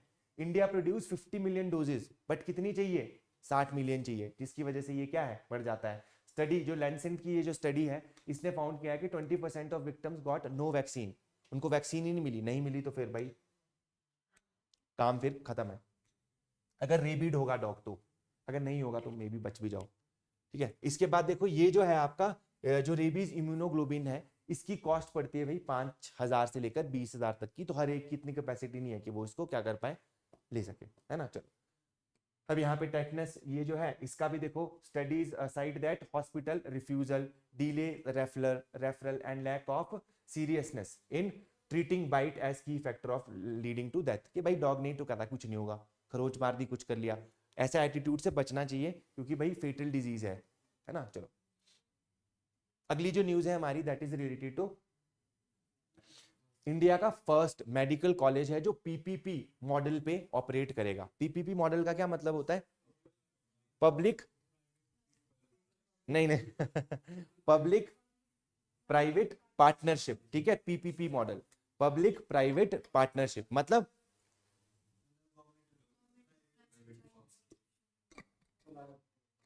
जैसे कि कुछ मॉडल्स होते हैं ना, इसके पढ़ा है कैसे कैसे मॉडल्स होते हैं? बिल्ड ऑपरेट ट्रांसफर, सुना है? Build operate transfer model, build operator own. समझा? देखो क्या होता है, जैसे हाईवेज बनते हैं ना तो टोल लगते हैं। टोल क्यों लगते हैं? मान लो, क्योंकि देखो प्राइवेट गवर्नमेंट ने कुछ पैसा नहीं दिया, थोड़ा बहुत पैसा रिलीज भी करा, मान लो पब्लिक प्राइवेट पार्टनरशिप है, प्राइवेट ने, जैसे एल&टी है, जेपी है, जो हाईवेज वगैरह ये बनाते हैं, तो मान लो इनको टेंडर मिल गया, इन्होंने बनाया, थोड़े बहुत पैसे गवर्नमेंट से आए, कुछ पैसे खुद लगाएंगे। अब यहाँ पे जो खुद इन्होंने पैसे लगाए हैं रोड बनाने में, अब वो क्या लगाएंगे? टोल लगाएंगे वहां पे। अब उनको एक पर्टिकुलर टाइम पीरियड दे दिया जाएगा, जैसे 20 साल, कि 20 साल के लिए तुम टोल लगाओ या 10 साल के लिए तुम टोल लगाओ। 10 साल में जितनी भी गाड़ियां आएंगी जाएंगी, सारा पैसा तुम्हारे खाते में जाएगा, है ना। जितना तुम्हारा पैसा लगा वो भी रिकवर हो जाएगा, प्लस प्रॉफिट भी तुम्हारे को यहीं से आ जाएगा। और 20 साल बाद क्या करना है ना, अभी तुम्हारे को ऑपरेट भी करना है 20 साल तक, अगर इसमें कुछ गड़बड़ आ गई तो उसको भी सही करना है, हाईवेज को रिपेयर वगैरह करना है। उसके बाद तुम ट्रांसफर कर दोगे उसको, किसको कर दोगे ट्रांसफर? गवर्नमेंट को ट्रांसफर कर दोगे। फायदा क्या हुआ गवर्नमेंट को? ना गवर्नमेंट का ज्यादा पैसा लगा, एसेट क्रिएशन हो गई, है ना। प्राइवेट सेक्टर में जॉब क्रिएट हुई, है ना, प्राइवेट सेक्टर भी बूम करेगा, जॉब क्रिएशन होगी, एसेट क्रिएशन परमानेंट होगी आपके पास। और गवर्नमेंट का जो पैसा बचा था वो कहां पे यूज कर दिया गवर्नमेंट ने? कहीं और जगह यूज कर दिया, है ना। तो ये सारी चीजें करेगी, तो इस तरीके से ये सारी चीजें की जा सकती हैं। गवर्नमेंट कंटिन्यू नहीं, उसके बाद क्या होता है, टोल्स वगैरह हटा दिए जाएंगे, ठीक है, हटा दिए जाते हैं, फिर बढ़िया हाईवे बन गया तुम्हारा। इस तरीके से होता है ये, है ना, सिस्टम। चलो, तो इस मॉडल में, इस मॉडल का फायदा क्या है कि गवर्नमेंट के पैसे लगेंगे बट कम लगेंगे, है ना। तो यहां पे भी देखो ये किया गया है कि इंडिया में देखो डॉक्टर नर्स, जो patient nurse ratio plus patient doctor ratio बहुत क्या है, कम है, तो वो बढ़ानी है। अब मेडिकल कॉलेजेस सिर्फ गवर्नमेंट ही नहीं बना पाएगी भाई। कभी तुम ना आईजीएमसी जाना, एक एक मशीन 4-4 करोड़ की भी होती है, 5-5 करोड़ की, कहां से लाएंगे इतने पैसे गवर्नमेंट? तो अब जो ये वाले जैसे इंजीनियरिंग कॉलेज तो बहुत देखते हो तुम, क्यों? क्योंकि इतना ज्यादा कॉस्ट नहीं है उसमें, मशीनें वगैरह नहीं लानी है। जैसे मान लो सॉफ्टवेयर, मान लो आईटी इंजीनियरिंग करानी है, तो क्या कराओगे? सिंपल लगा दिए अपने सिस्टम्स लगा दिए, है ना, उसमें बिठा दिए, कर दी कोडिंग कार्डिंग, सिखा दी उनको जो भी सिखाना है। बट भाई मेडिकल कॉलेजेस में चाहिए इक्विपमेंट्स बहुत तगड़े, समझ रहे हो। और मेडिकल कॉलेज साथ में हॉस्पिटल भी होता है, साथ में ही होता है ना, ताकि प्रैक्टिस भी तो करनी है उन्होंने। तो ये अब क्या होगा कि गवर्नमेंट ने पब्लिक प्राइवेट पार्टनरशिप करा है, तो अब इंडिया में देखो तुम हॉस्पिटल्स तुम्हारे को ज्यादा दिखेंगे। हो सकता है फीस थोड़ी ज्यादा हो इनकी, है ना, कुछ हो सकता है, बट काइंड ऑफ क्या होगा कि अब तुम्हारे को दिखने स्टार्ट होंगे इंडिया में, और डॉक्टर्स प्रोड्यूस होंगे इंडिया में, क्योंकि डॉक्टर्स की कमी है, नर्सिस की कमी है ना। चलो, और ये प्रोफेशन ऐसे हैं, देखो कमी है तो मतलब इन प्रोफेशन, ये प्रोफेशन अगर ऑप्ट कर लिए तो जॉब सिक्योरिटी भी एक तरीके से है ही है, प्रोवाइडेड तुम एग्जाम निकाल दो, है ना, पेपर तो निकालना ही पड़ेगा भाई, कहीं भी होगे चाहे। In a landmark initiative to expand medical education, India's first two public-private partnership model medical college was inaugurated in Madhya Pradesh. 24 दिसंबर को ये इनॉग्रेट करे गए हैं, ठीक है। तो ये न्यूज थी, कवर नहीं हुई थी, तो मैंने तुम्हारे को बता दिया अभी। तो ये इन्होंने कराया भाई।